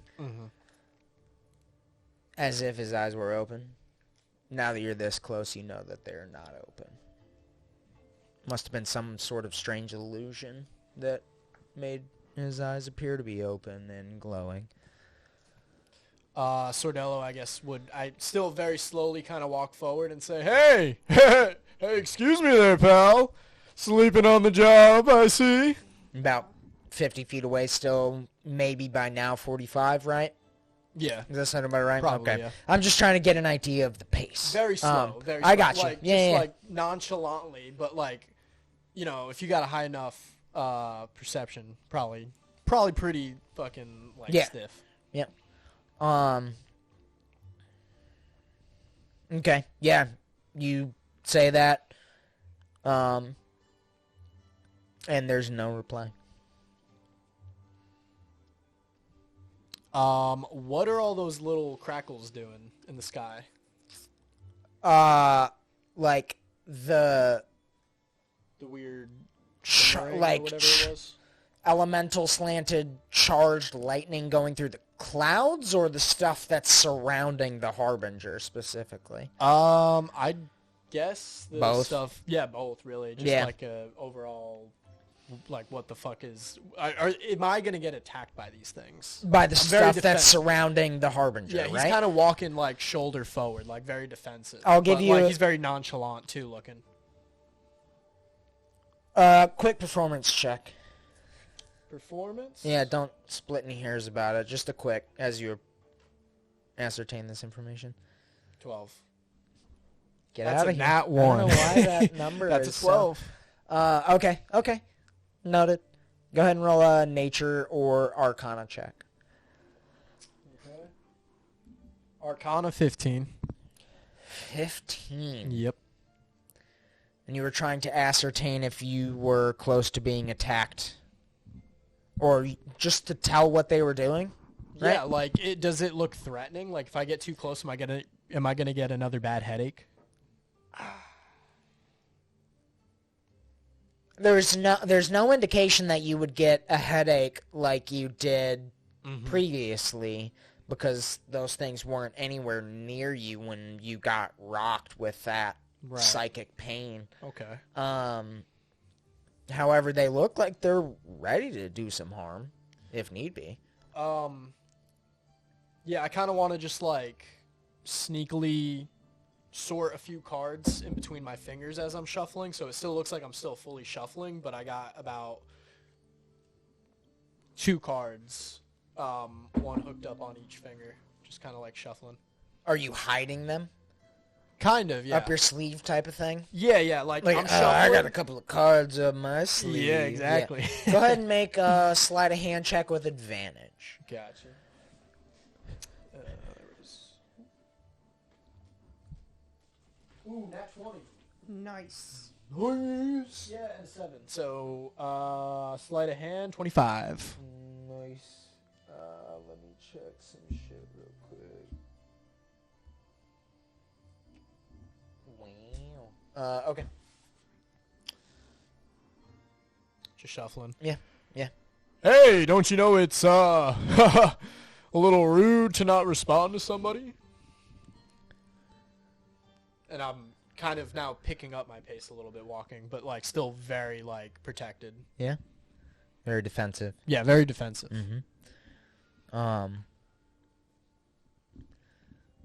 The voice returns to your mind and says, I have more important things to worry about. I'll use language suited for your level of intelligence. I'm on a mission. As you are. Please, speak in your native tongue. I wouldn't want you to feel uncomfortable in our interaction here. Make a persuasion check.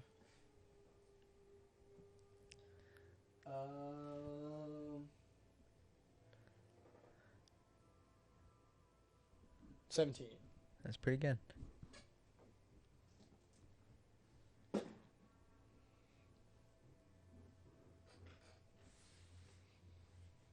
Ooh. 17, you said? Yeah. I don't like these. Oh man, re-roll. Me? Yeah, we're gonna do rollies. Add your modifiers still. 25. Oh wow.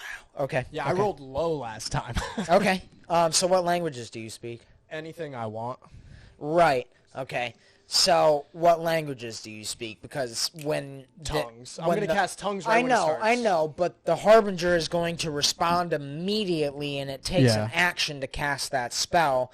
So he's gonna say at least a sentence in his native tongue before you are able to do that. Common, Dwarvish, and Elvish. Okay. Yeah. So you don't understand the language you speak. Okay. For the first... Bing bong, boom bong. Good luck, pal.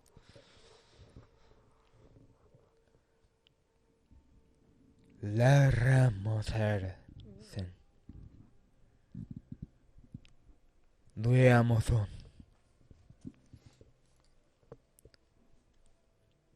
Sigilway. And by then your tongues goes. It's like tuning a radio. Sure. Yeah, that's sick. Like Aloy. Yep. Just And tuning the a little glowing thaumaturgy bits machine that kind of show up when you activate it. Yeah, that's sick. And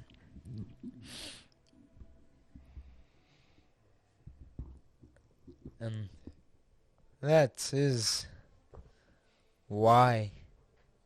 I have no patience for what you wish to learn from me. Oh, hey, buddy. And I'm doing it in his language, so it's like, whatever he said. I'm a little hard of hearing. And by now I'm trying to get about 30 feet. Speak a little. You're literally right on the edge of that maelstrom of spirits around him. Can you go ahead and, there's a lot of noise. Can you go ahead and repeat what you said to me real quick? You kind of hear the faint whispers saying,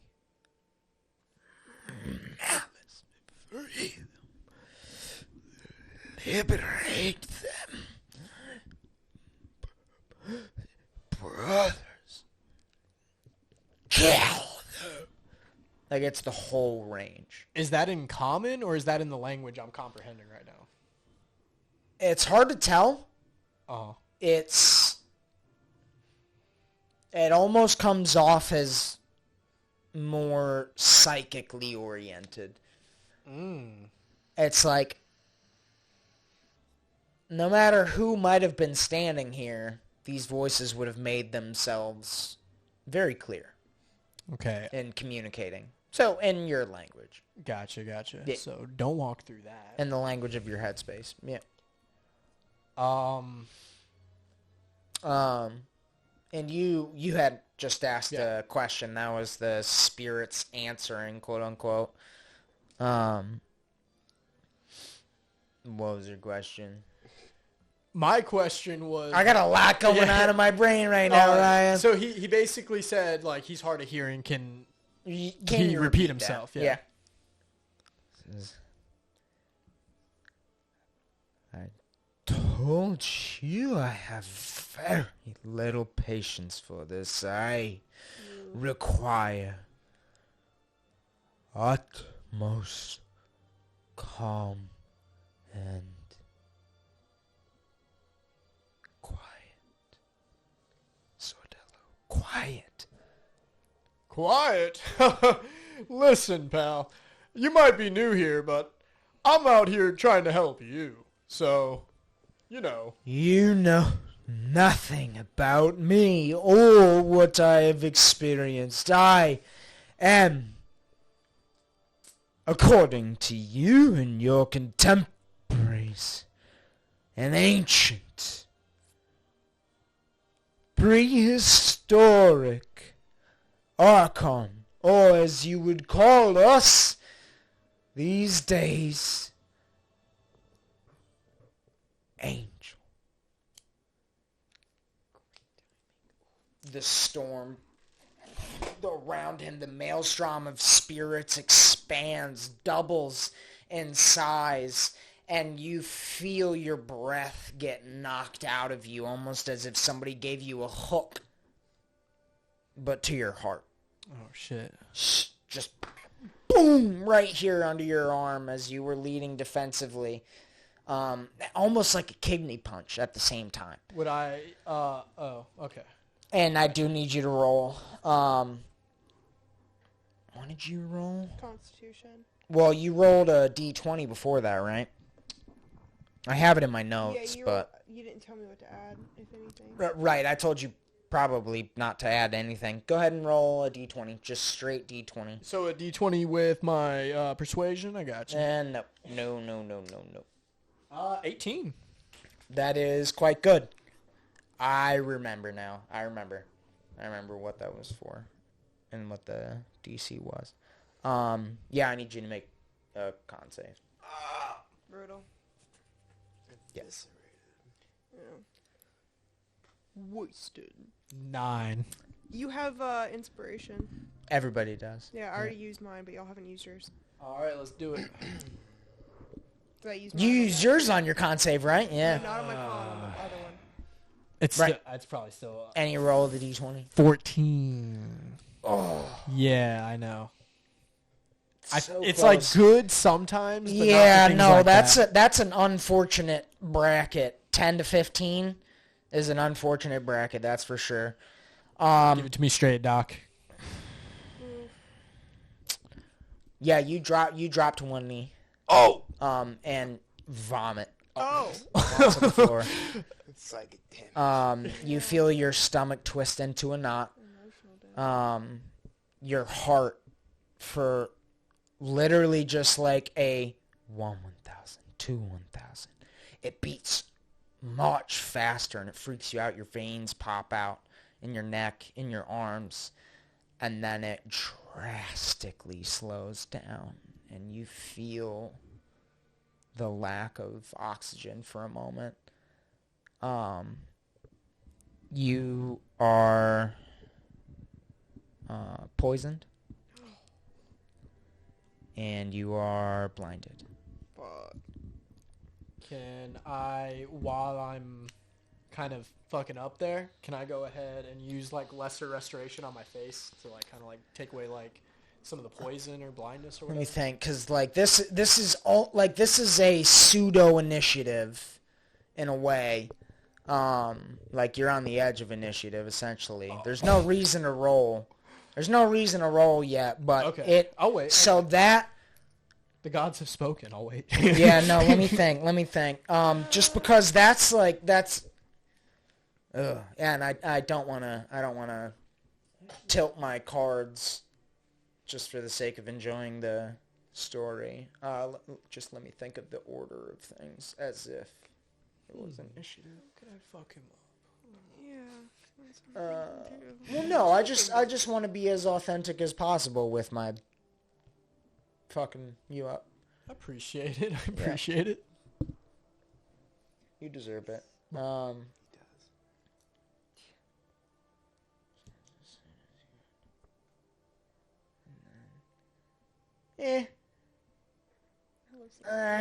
mean, there's options. So what happened to you was something that would have happened to you basically as soon as you entered that space, because that's how it happened to Quincy as well. Same phenomenon, it's almost like an environmental effect in a way. So we don't have an established initiative, which means I'll say roll a quick dexterity check. I lost it. Where'd it go?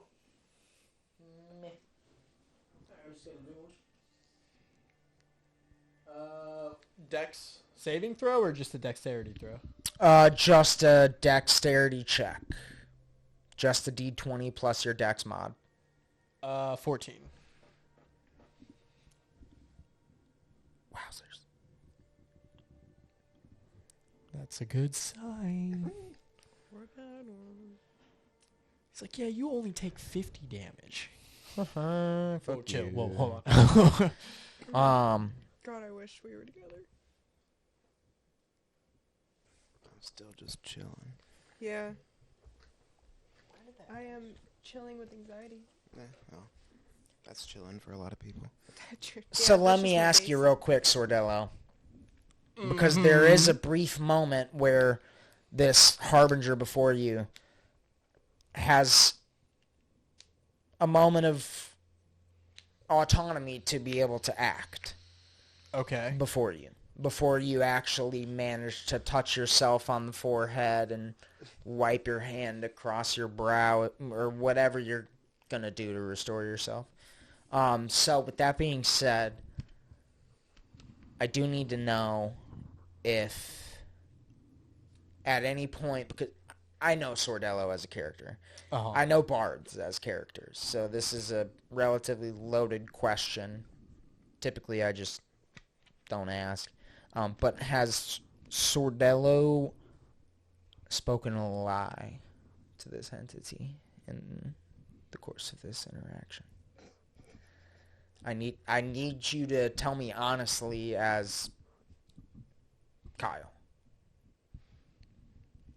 Let me think, because I'm trying to think if how you said Sordello's personality is. It's not how Wild. Sordello perceives it. Uh-huh. It's like an actual Sordello's perception matters not. Interesting. Yeah, his morality matters not. Has he spoken a lie? Like, you looking down as a Let me think. meta-aware... Since he's been talking to him? Yeah, in this whole interaction. Yeah, he has. He has? He's probably told a few. Make a quick deception check then. Okay. I'm just feeling you're right. Yeah, true. Can I get... Never mind. Nat 20, 28. Oh, Oh, nice. For 28. That's a good deception check. My God. shit. What did you like about? Huh? What did you like? So, I mean, friends. Yeah. Like, fucking... do you want to play a game? Yeah. And I have The these cards hidden in my cards. fingers. Like, Yeah. there's so many different... ready to go, too. Yeah, I had the vibranium That's coin. You know what I true. mean? Vibranium? Yeah. Adamant. Dang, your total was 28. well above 20. Yeah, okay, cool. That's all I need to know. Nice.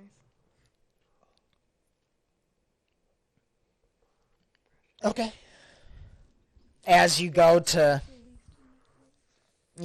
restore yourself however you do, nice. Yeah, wiping sweat off your brow anime style. It's almost like I pull like a slime out of nowhere and then throw it on the ground. I like that. That also kind of pulls off sweat that you didn't realize was accumulating on your he nose knows he's and sweating. forehead. He Yeah. got nervous. Well, I mean, hey, it's that and the heat of lightning that's Yeah. flashing around you from the environment of the primordium wastes.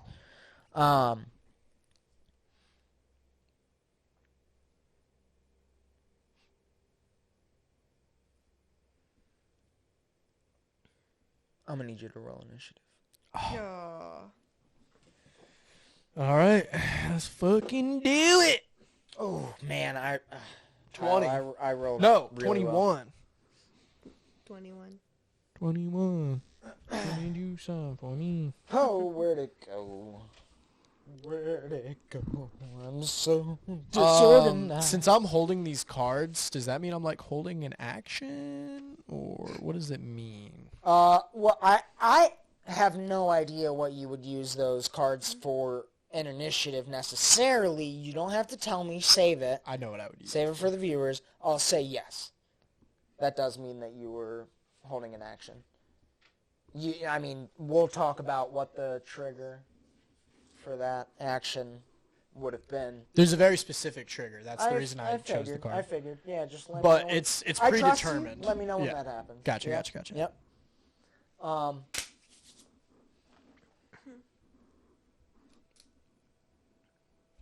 What'd you get? 21.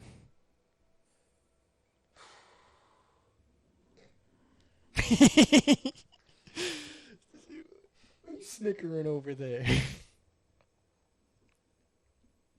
Bro, I'm anxious for you. Oh, ready for some combat. You're alone. Mm-hmm. You're the only one that's actually alone. That's fucked. Yeah, doesn't that Not even suck? Garyon is with Isn't you that anymore. crazy? Doesn't that in suck? his pocket. Or in his hand. All right. So I'm just going to start narrating Okay. and stop me respectfully if the trigger happens. Okay. And I trust you to be honest about it. Okay. I'll say that again. Yeah. But he already lied You'll like see. 3 times. Okay. So, yeah. This is what happens. You restore yourself. Remove the poison. It's like a spiritual essence of poison. It's not even a physical thing. Obviously, you didn't ingest anything. It, came out of your temple. Wasn't even poison in your blood. And almost immediately after that, you toss it down and it coalesces back into one of those spiritual forms and is now crackling far more intensely with that element somewhere in between fire and lightning. Now flickering black. Closer to black lightning than black flame. and it coalesces and gathers ethereal energy and flies down close to the ground and then back up behind the Harbinger. Closely behind it, essentially most of the rest of this storm of spirits follows and comes up behind it like a force of nature. Basically, like a big old tsunami wave, but it's pointed with this one that you flicked out of your being at the... I'm going to be, like, just looking up at it. head of the herd. See what it's doing. So by now you said that you would be, like, 40 feet away? About 30. Probably closer to 30 at this point. Okay. Yeah. Oh, yeah, right, because you were right at the edge of this maelstrom of spirits. I really can't think of a better word, which is unfortunate. But, sounds good to me. Well, actually Tornado, it doesn't. hurricane, Maelstrom? I mean, shit, cyclone. a little scary, I'm not going to lie. Maelstrom is a very impactful word. So aggressive 30 word. feet away this Harbinger sits, and this storm is like 10 to 15 feet on the other side. Mm-hmm. Just to give you an idea of the perspective that Sordella's working with. I'm still just kind of like smiling and shuffling the cards, staring at them. Okay, so you've gone back to shuffling the cards. Well, remember, I'm still like... But you had to cast the spell. Right, that's right. Never mind, I'm fucking stupid. So was the action that you were holding a spell? Yes. It was? Yeah. Okay, so this is you essentially holding that action again. You would have to technically go ahead and mark off that spell slot. I was... Whatever action you were holding before, Yeah. you do need to mark that off. Oh! I don't want to be a dick about it, but I have to be. That was the trigger! Haha, no. You've already lost your chance to do it? Well, no, see, because he casted the restoration. So casting the restoration essentially interrupts the concentration. Because if you're preparing a spell... That wouldn't have been what you were holding? I still got, like, I'm still shuffling. I assume he wasn't... I said I was, so I'll accept my fate. I assume he wasn't holding restoration. No. He was ready to engage. Very So whatever action you were holding... I'm going to use Since that it was a spell. as, like, I'm going to try to, like, untense him a little bit and kind of, like, look at him. Try to, like, look at him in his eyes, shuffling. Still cards hidden, though. You know, I still got 2 cards in between the fingers. I'm shuffling, though. And you had a nat 20 sleight of hand, right? Yeah. Wasn't it? Yeah. Or It like was a a nat 28? It was. It was a nat 20. Even if it I got a wasn't, nat 20 on yeah. deception and sleight of hand. Right. Let's go. Yep. Yeah. Okay. So, but I'm kind of. So as long as you've marked that off, then yes, you can hold that same spell over again here. Just can't use it right now. Yeah, so those things are coalescing up behind the Harbinger with a pretty impressive movement speed, bringing themselves all back together, and we'll pick it up there after a short break. So we were getting back to Lanxess. Jack and Miles and this oddly bearded, well-dressed Warforged are casually approaching the Harbinger. The Harbinger is making no moves. This entourage, if you will, is like 5 to 10 feet from the edge of this swirling mass of spiritual essence, spirit essence, and it's the maelstrom itself of these like wisps or wills, but very different than will-o-wisps, has gathered a decent amount of energy, like latent kinetic energy in the red hybrid of lightning and fire. So you have another moment to do something. You see that Jack is beginning to gather various accoutrements. It's not like he's getting his hands full of shit. Oh, I'm sorry. Thank you. Do you mean like he's getting ready for a fight? I mean, I'll allow you an insight check, but that'll be part of the like action economy you get in this situation, because they're approaching casually, but like they'll be there in a certain amount of time. So it's almost like a turn and initiative. Gotcha. Can I just hold an action and not do anything? Yeah, you may. What action are you holding, and what is the trigger for said action? I mean, it would be to prepare to draw my weapon if a danger outside of the people currently friendly approaches. Not to necessarily attack immediately. If somebody threatens you within reach of your weapon. Threatens me or the group, yeah. Okay. Or by the group, you mean you and Jack and Miles and the Warforged? And the Harbinger, I assume. Okay. So if anything outside of that. Yeah. Okay. Anything outside of the cave based on your perspective at the moment. Yeah. Okay. Yeah.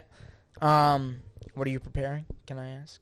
Oh, my, well, I am the DM, but you can choose not to tell me. If you think it's worth it not to. I will go ahead and just put that out there. Sure, I won't tell you. Okay. It's a little secret. Okay. You can keep it a secret. Suspense. Again, I trust you. Just as I trust Kyle. Big mistake. Okay. So you're holding in action, not doing anything? Because essentially my intent was to give you 2 actions. I'm still walking toward, I was joining the group at that point already, so I'm continuing doing that. Okay. You see Jack preparing and you're preparing. Mm-hmm. Gotcha. Okay. Yeah, roger that. Just keep in mind, if you're holding a spell, if your trigger doesn't happen, you still use that spell slot. Gotcha, I'm not. Huh? It's not a concern. Okay, yeah. Just wanted to make sure that you knew. Yeah. So the 3 of them get within 5 feet of this maelstrom. So they're still 30 feet away from the Harbinger. Okay, so it's Harbinger, circle of Maelstrom, and Yes. then them. And then them. All right, well, pretty much immediately. Yeah, I'm just going to be joining Okay. them. So as you approach,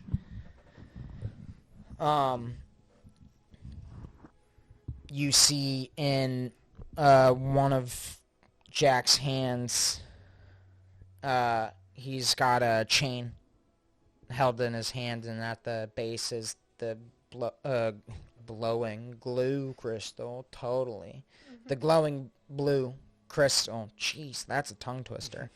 Glowing green crystal. It's glowing relatively intensely for a moment as you begin to walk in that direction, and then it winks out, becomes a mundane rock, as far as you can tell from the distance you're at. And in his other hand, he's gripping and twisting and spinning what appears to be a dagger. It's gilded along the blade, and what looks like relatively intentional and organized patterns.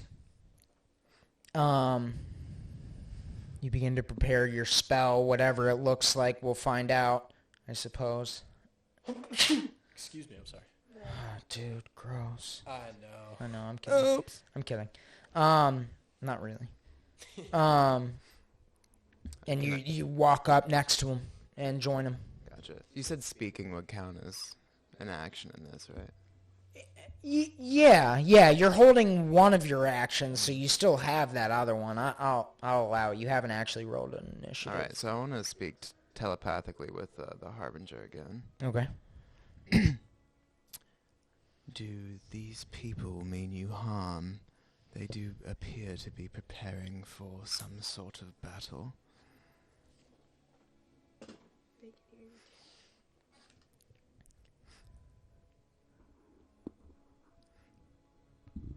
the very least I know for certain, they have spoken no lies. And for that reason, I will trust them and their intentions. As you say that, or as it replies, Miles begins to step into the maelstrom.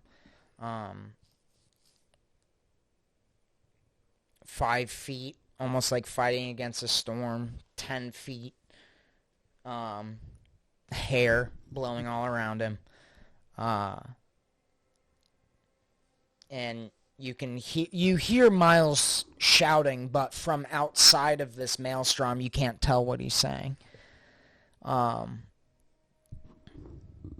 He stops about 15 feet away from the Harbinger, which is basically at the base of the ruined steps that lead up to the altar upon which the Harbinger is seated, still cross-legged.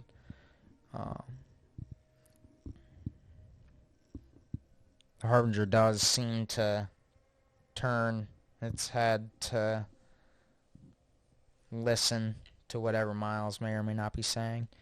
And Miles is obviously shouting through the storm. Lightning crackles immediately above whatever rock you are within that houses this cave. Yeah. So, well, you're standing right next to... Oh, I'm going in. Are you going to walk into? Oh, yeah, absolutely. Oh, nice. Okay. Badass. So you know what that means. I need you to roll a d20. Just a flat roll of the d20. And then after that, go ahead and fuck yourself. Yeah. Totally. I didn't get using my inspiration. Yeah. I'm also that is an true. orc, and I'm a big constituted boy. Sensitive. Constitutionized boy. I'm not very strong, but I am Not built institutionized. like a brick shit house, so... A shit brick house, you mean? Whatever. Isn't it? Okay. I feel like you can say it either way. Well, yeah. No, you're right. Either I agree with or. you. What you said seems far more appropriate. You said we do have inspiration, right? Yeah. That's for any roll of the d20. Anything. Yeah, any roll of the d20 that's... Oh, inspiration, I don't remember if I allow that on death saves. I don't think so. But any other roll of the d20, yeah, Okay, you I thought can... you were I saying was this was like, a wait, death what's save. happening? No. I mean, saving Do I allow yourself... that on Hypothetically. death saving throws? Am I going to kill you? You're saving yourself from 12. the dead. A 12? Okay, make Yeah. a constitution saving throw. Yikes. You got this. The curse of the 12. Yeah. It's been going on. It's my drum roll. 15. 15 on your 14. con save? Oh, God. Where'd my stat block go? Oh. You got I it. have it on here. You said 15? Yeah.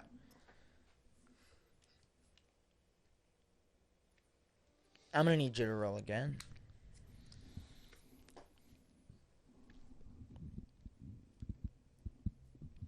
At 20. Nat 20? For a total of 21. That Yes. suspense, man. Nice. For a total of 21? Okay. Oh, no. So as you step into the Racing storm, and you actually, you see, you're partially aware because your attention is split between a number of figures, that one of these crackling lightning fire, energetic spirit forms, goes straight for you, impacts you in the chest immediately, and you watch the energy just kind of spill across the front of your torso. And your breath catches. Your knees go weak. You feel like you want to black out because of this. But how would you shake off the effect of poison from a fucking spirit? I've got some elven moonshine in my inventory. Just gonna take a quick little swig of that. Is it Elvish Piss? I don't know. Elvish Moonshine sounds like it would be pretty close to Elvish Piss. What is that? Does that exist in this world? Sure it does. Oh yeah, Elvish absolutely. Piss has more of There's a like rich elven culture in the Dominion. Elvish Piss has more like a drug aspect to it, I feel It does. like. It's just because it's highly addictive. Yeah. It's a very small swig. But he's It's a an small elf. swig. You're an elf, right? Yeah, Half you'd be elf or fine then. Elf or whatever. I don't know. No, You can keep it a no. secret, I guess. I think we might already know. No. But yeah, okay. And you continue to approach? With some swagger. Yeah, now that you've got a solid buzz going on. Swagger. Yeah. Yeah. I mean, you could think of it as like the Chinese medicine of elves, the elven medicine of the elves. As I'm walking forward, I'm gonna just do like a beckon to the other two, because they're little bitches. They don't want to go first. Make a persuasion check with advantage. Ooh, with advantage. We'd love to see that. Bardic inspiration. You're not. Give him bardic inspiration. Yeah, if only you could do that as a reaction across planes of existence. Cutting words, no. Hold on.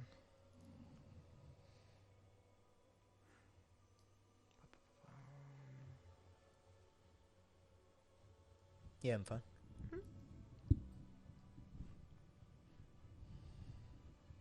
god, it's hard to find shit. Take your time. It's okay. Persuasion check. You could do performance. I would allow performance. If you would rather do that.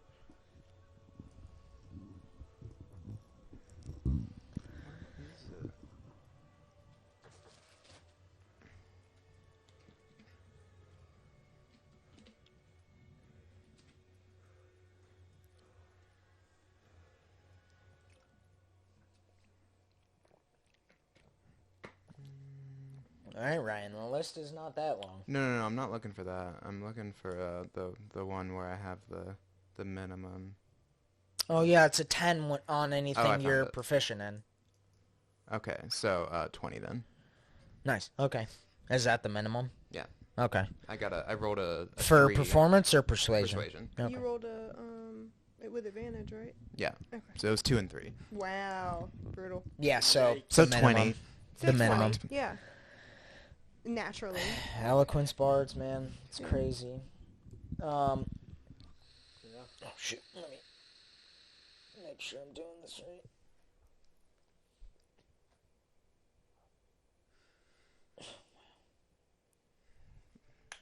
Jack walks through and just instantly gets fucking... Yeah. Knocked to the ground. Yeah, no, Miles is the one walking in Yeah, he's already towards through. the center. Yeah. Yeah. Was he the only one that walked through? So far, I Yeah, was the so second one. far that's what Oh, he was really? doing, was trying to quote unquote persuade them to go through as well. It was kind of Yeah. sarcastic. It was like a, like, fuck you, come on. Yeah. Interesting. Because Jack's all swaggery, but he's still staying back there. Yeah. Was there a third person? There was 4 in The total. Warforged. Warforged, yeah. The Warforged. The the Dapper Warforged Warforged. Jack are on the outside. Miles is He's gonna going tap in dance towards through. the Harbinger. Yeah, so I mean, they both kind of like glance very briefly at each other and then begin to walk in. And I'll go ahead and roll for them too. Shit. So that's Jack and Warforged. So we're gonna color coordinate my d20s. I really hope this Warforged makes Oh, it. jeez. Mm-hmm. I'm very It's so attached. slanted. I know, he's so iconic. Just like the beard. Just attached. I just Okay. imagine it's little tiny pieces of like acrylic fiber, you know? Yeah. Yikes. I was thinking just like a glued fake beard. That's also what I was thinking, but it'd be cool if it was like fiber that literally he could push in and out. That would be actually really cool. Yeah. Yeah. Like if it was an actual function on them. Yeah. Instead of just, what is it, Groucho glasses? Is that what they're called? With the mustache? Yeah. Yeah, I think. That's what he has. Groucho. Something like Groucho that. glasses. They both step in at the same time. Jack's stride does not change whatsoever. Confident as ever. The Warforged, however, falls to a knee Damn it. immediately. Just doubled over, grabs We jinxed it. its midsection. You hear like the grating of gears almost, with like synapses firing, electricity going off and coursing through his body as he falls forward, just face down on the floor of the cave. Rip. And Jack kind of looks down, tries to pick him up. The Warforged is limp.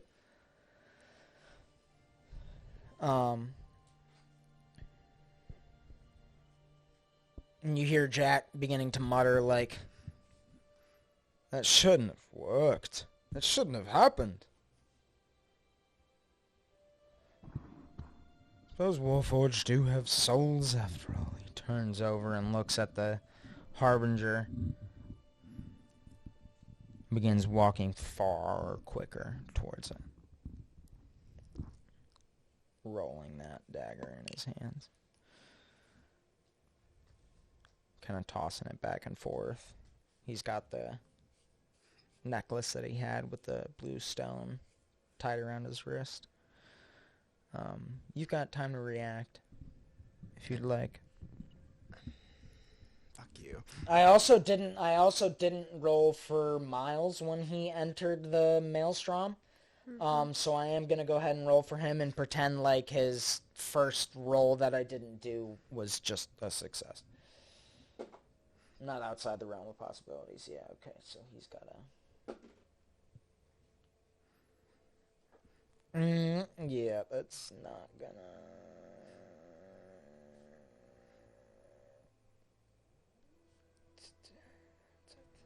Yeah, okay. You have a moment to react. Does Jack look like he has malicious intent? Like, is he like gunning it, like eye gunning him down, like walking towards him with a purpose? Make an insight check. Because that's a very interesting choice of words. Nat 20 for a total of 22. Oh my god, how many? 22? Nice. That's like That's good. Third? That's really Six? good. That's like yeah, the dude, sixth you've been tonight. rolling all the Yeah, nat yeah, 20s. he's definitely. had four My himself. third. Thanks, D&D Nice. Beyond. Your algorithm for rolling dice is... Spot on. Chef's kiss. So, DM's kiss. Yeah. yes. It does look like there is malicious intent. But, like, this whole stormy essence of ethereal beings is, it, like, trying to instill malice in anybody within. You hear the whispers saying, Yeah. "Malice freed."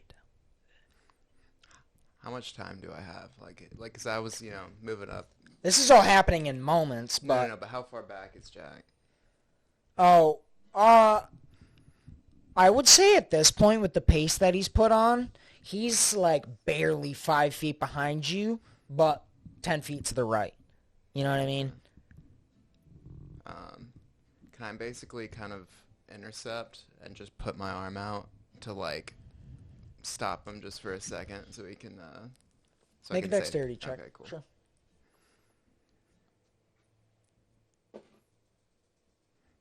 I'm over here trying to do the Pythagorean theorem in my head to figure out the exact distance between them. Oh, yeah, like 10 feet over and 5 feet back. Mm-hmm. Just Maybe a like regular, 12 and a half feet or something. Just a regular dexterity check. Yeah, yep. Okay. 7. That's what I'm rolling to, is just regular dexterity. I don't remember his mod. Wait, hold on. I might have something that changes that. Oh god, I have a terrible memory. Yeah, your rogue levels, right? I No, don't what? think I don't think you have enough rogue levels for Yeah. anything like that, though. No, I don't think so. I don't think so. Yeah, so, he doesn't even really quickly visibly react. He just kind of, like, swats your hand out of the way, and because you tried to hold him back, is now at a brisk jog, and he's going to be there in no time at all. Okay, wherever he's going. In reaction to that, can I try to telepathically talk to the Harbinger again? Sure. As you're talking to the Harbinger, like, he will be essentially doing his next action, so what you're doing is happening simultaneously. Gotcha. Just letting you know, because I might end up interrupting you to narrate for you. Get ready. He's about to come for you. Okay. Yeah. He's about to come for you. Interrupt that bitch. Yeah, I mean, he gets up right, like, next to and behind Miles, as Miles is, like, doubled over briefly. Shut the fuck up. And he puts one arm around Miles's neck and grabs him by the front of his coat, essentially, like, lifts him up with a hip thrust. And carries him away like judo style, just in a carry, and is dragging him out. Jack like, is carrying him out? Jack is carrying Miles out of the maelstrom. Gotcha. As you're saying that, literally, and by the time you finish saying that, he's got him and is pulling him away. Miles isn't really fighting back. You hear Jack saying, like, "This is not why we're here, boy. Be time for this later. Plenty more Inquisitors where he came from." He's dragging him. He's got 10, 15 feet more before he gets to the outside. The Warforged is now starting to get up. Oh. Yay! Yep. I'm so confused. Was Miles about to kick his ass or something? I don't know. Yep. Everybody inside this storm, now that there's hostility and malice, needs to roll a d20 again. I'm rolling for all three of these NPCs too. 15. Just again. a straight d20. 15. Yep. Okay. Roll a con save.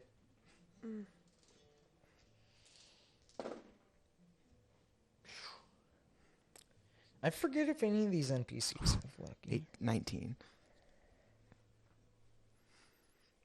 You've been rolling really good tonight. Except for the wood, 2 right and the fuck 3, now. and then the other Table. 3. Oh, yeah. Okay. Cool. Well, let's do that then. That was a close one. I don't think homeboy. Yeah. This has not gone like I expected it to. Yeah. TBH. Yeah, it's definitely been pretty, like, left turns. Mm-hmm. Ooh, that's crazy. I got a nat 20 on one of my rolls. I'm not gonna. I rolled so many dice just now, but yeah. So Jack, his grip is released. You can tell against his will because he kind of falls halfway to the ground and has to catch himself, brace himself. The Warforged, like, has just now got back up. He's on, like, one knee and then collapses again. Peanut Man, get it together. Miles looks around, looks at you. What'd you get? 19. 19, okay. You feel malice building in your chest. But are able to focus on your goal, on your, ideal plan of action. And you can tell for a moment, at least, for now, you and Miles are the only ones who are cognizant. Is there anything that you do in tandem with Miles? I want to ask him what the fuck he's doing here. So I'm going to yell, but, Miles, what did your party come here to accomplish? To ride out the storm so we could harvest what we need from our new toy. And then I'm going to telepathically talk to the Harbinger again. Did you catch that? Don't know. don't care what their new toy may be. I have things to ponder. Prefer to be left alone. Don't know why he's so aggravated. Seems like he has a decent amount of adolescent angst. Damn. Miles bends over, starts picking Jack up. Gotcha. Do you wish for us to leave you? I can't think of anything that would improve my musings. Besides, solitude. All right, so I'm gonna go and help Miles pick up Jack. Mm. Actually, no, I'm gonna pick up the Warforged and try to drag him out. Yeah. Fuck Jack. Yeah. Yeah, fuck Jack. All my Um, homies say Jack. Yeah. relatively shortly, all four of you exit this maelstrom. We did not accomplish much. Yeah, that was. And Retreat. yeah, you hear.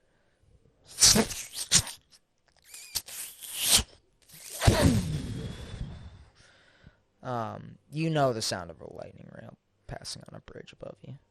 A bridge above me? Yeah. Oh, assumedly above this rock in which you... We're still in the cave, though, right? Yes. Okay.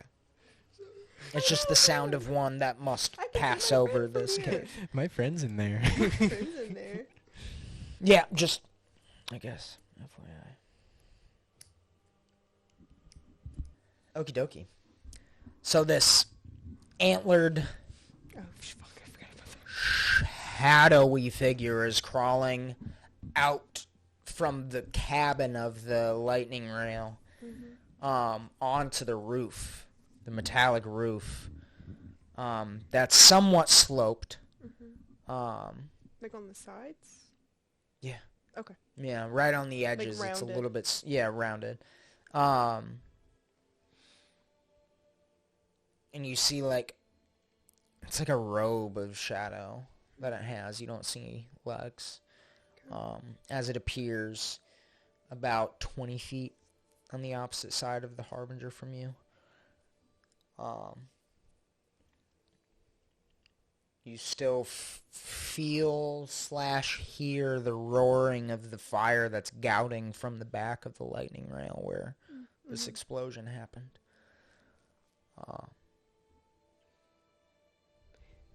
Is there a car? Am I on a car that has one ahead and one behind? Yes. Okay, and we're moving. Yes. Okay. Very quickly. Yeah, that's what I thought, but I just wanted to be sure. And you still have not looked back yet. No. So, at this point, I'm just going to say, let me know if you decide to look back. Okay. I'm just going to narrate what's in front of you. Okay. You did not enter the maelstrom that surrounds the Harbinger, correct? I'm right on the edge of it, You're- and it got me. I'm 10 feet away. Wait, somebody got poisoned. You got poisoned. No, he got poisoned. I got poisoned. You got poisoned and you cured. Poison We and both blood. saved. Serious? No. I rolled a 24. Yeah, on my remember con Quincy save. just shook it off. Oh, Yeah, I right, went, right. No, I'm yep. used to fucking hate. Yeah, just clamped the jaw and said, "Let's keep Bless going." up. Yep. So did you back up out of the maelstrom? I already forgot. I can't remember maybe if took we... like 2 steps back. Okay, so you would still be functionally in it at the moment. Yeah. We'll see what I that mean, he means. does have long legs. We'll see what that means. Yeah. 5 foot. Ooh. The Harbinger is not moving. Yeah. Still sitting cross-legged, facing in your direction. Chin slightly tucked, eyes closed. Hands resting comfortably on its knees. Again, after, glancing in the direction of the explosion that happened behind you. This figure kind of creeps up right behind the Harbinger and begins to rise up. As it rises up, more of its form than just the antlers begins to coalesce into more physical aspects. The horns appearing as actual horns, almost made of wood. The entirety of the rest of its form being shadow until it begins to rise up behind this harbinger. And as it rises up, so too does a skull mask manifest. Some sort of deer or antler or cow skull manifest atop these shoulders and torso and legs of pure shadow. Mm-hmm. Glowing green eyes. Un momento. Glowing green eyes that, as one of these essences impacts the side of this creature's head, turn red and crackle with energy. The beast continues to rise, eventually standing about 10 feet tall over this seated harbinger. And it just stands there, looking ahead over the top of the harbinger's head. Directly at you, you see the red crackling orbs within the eye sockets of this skull move and shift and focus. And you can tell it's looking at multiple things. Looking over your shoulder, looking way further back. Like you pick up on the 1,000-yard stare. Are the antlers, the horns, are they deer style with multiple points, or are they straight? They have multiple points, but they are relatively straight. But it's not just a singular, like an antelope, or correct, like straight. correct. Okay. That's all I wanted to know. Antlers. Proper antlers. Like southeastern antlers, I guess. Okay. Not like a goat. Yeah, like a buck. Yeah. Yeah. Yeah. Yeah. So what's your initial reaction? Because this thing has, climbed out of the window of the cabin of the train you're on, and then moved about 18 to 20 feet to stand behind the harbinger. Going relatively slowly, and it got rocked by one of these manifestations of malice.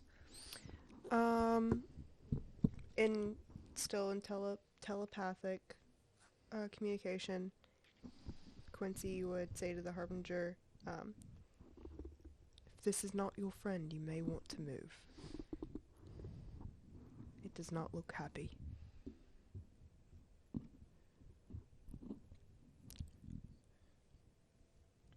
Do I look any happier to you? Well, I cannot see your eyes, and I assume they're not glowing red. So I'm going to say make an insight check first. I'm probably going to have you roll something else as well. Okay.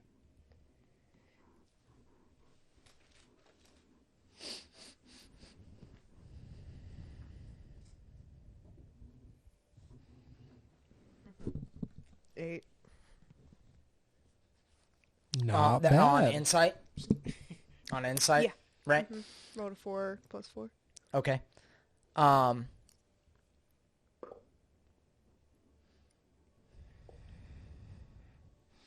going to say also make a persuasion check.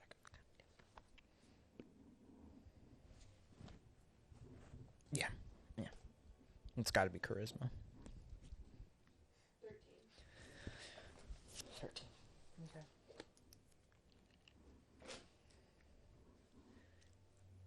The eyes snap open with a flash of red.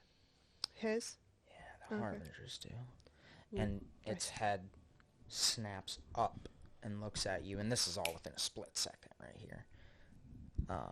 Stand corrected. Crackling with red. Says, well, I'm not happy, certainly. Where do you think all this malice that surrounds me comes from. I only wish to direct it in appropriate directions. The only thing is I'll need some help, which is why you're red. There's like a like an anime moment where somebody with a sword focuses and then it like dashes forward. And there's a projection of the Harbinger that dashes forward as you're beginning to speak. What were you going to say? I never assumed you were happy. I was just saying there was a menacing something standing behind you. I figured you would not want to get hit. But you get about halfway through that until this astral projection of this entity darts forward towards you. The projection also having red crackling eyes. Give me a second to reference.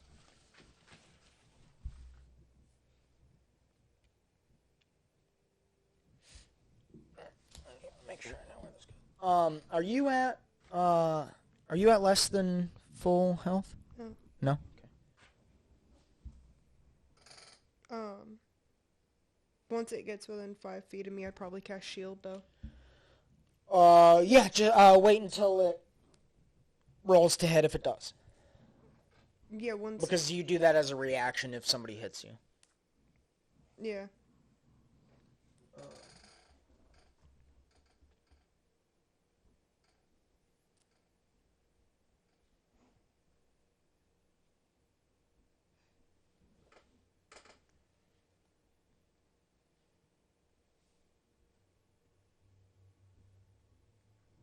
I need you to make a Constitution saving throw.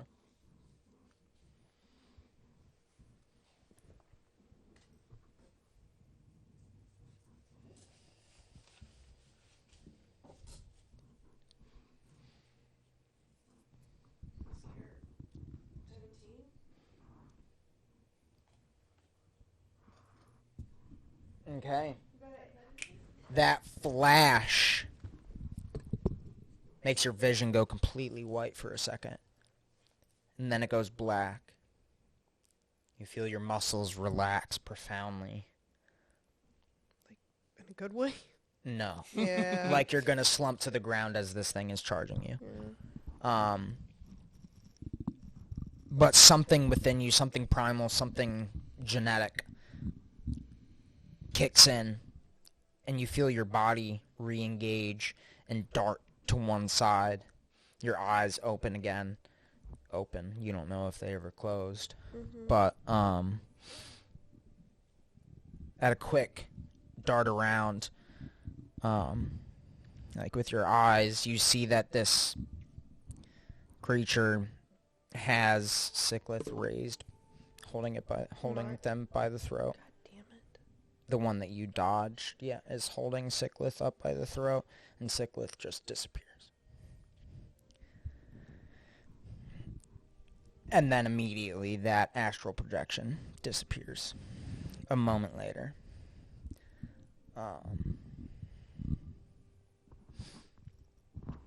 Is it like a teleportation, or they just like look like they're just not there anymore? Yeah, I mean, It just looks like they're not there anymore, but I mean that's also a description for teleportation. Oh, it's one of those things right. where when you're in a different plane, if you lose consciousness or quote unquote die in this one, you just return to your home one or something. Unless your body is in that other plane. Yeah, I said when you're in, as in like you're projected into. Hold on.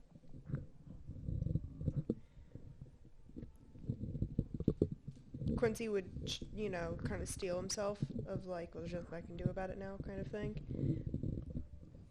Well, you said you needed help and that's why I'm here. So, what is it you would like from me? Are you there to help him? Or were you there to re-secure him as a prisoner? He said, I need help and that's why you're here. I'm repeating, like, you said that I'm here. because you need help. What is it you would like me to do?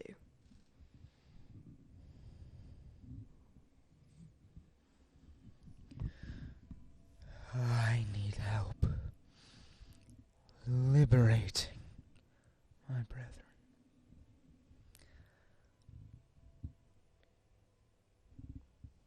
How would you suggest that I do that? What do you need? What do you want? Free their souls. Vanquish their physical forms. I'm sorry, do you mean kill them? The Inquisitors? Yes.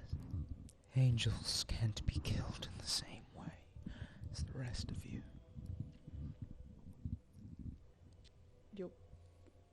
I don't agree with how they are treated, created, either. But you're saying if I kill them, they'll be free. Never claimed to know everything. I just don't agree with what I have seen, what I do know. Just wait until you learn all the secrets from the Fifth Age. So you want me to go around killing Inquisitors to free them?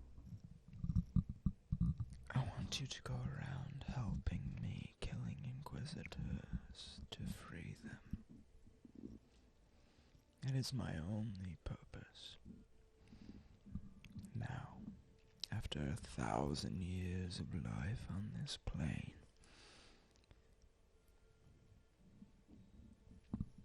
obviously you agree to an extent.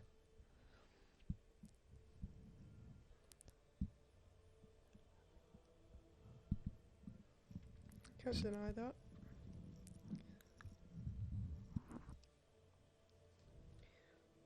A 1,000 years I've contemplated this, anticipated this, planned for this. And you've tested it. That they're free.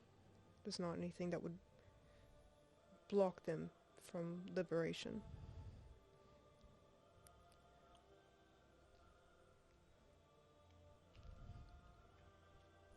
Even the void that awaits in Arkham. Significantly more freedom than plates of ceiling, blue veil, plate.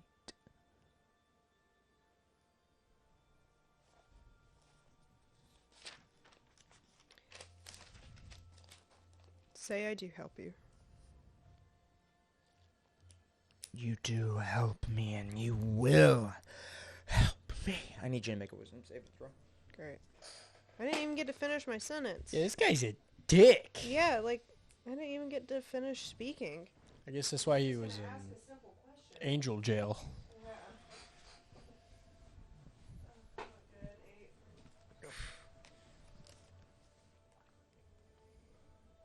If I got to finish my sentence, he wouldn't have done that.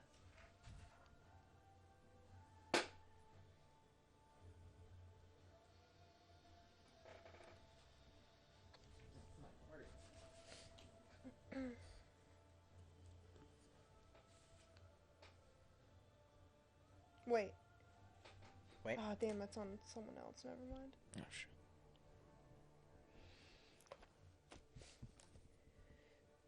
I'll tell you, your muscles tense up immediately. Mm-hmm.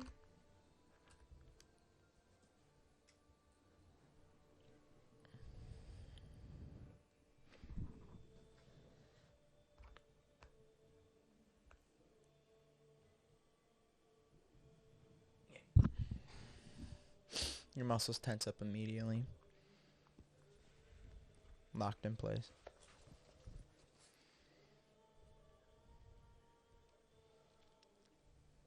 I can't speak. You're paralyzed. The Harbinger does not stand up.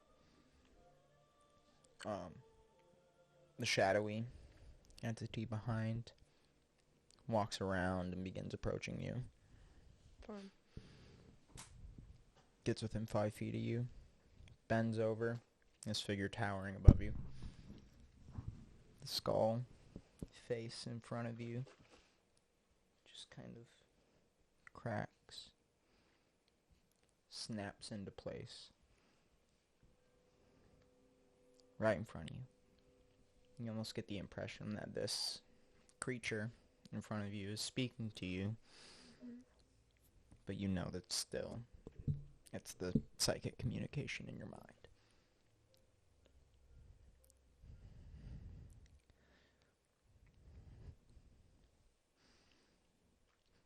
It says, "Now, I say that you'll help me." I think we'll probably end it there. Fun.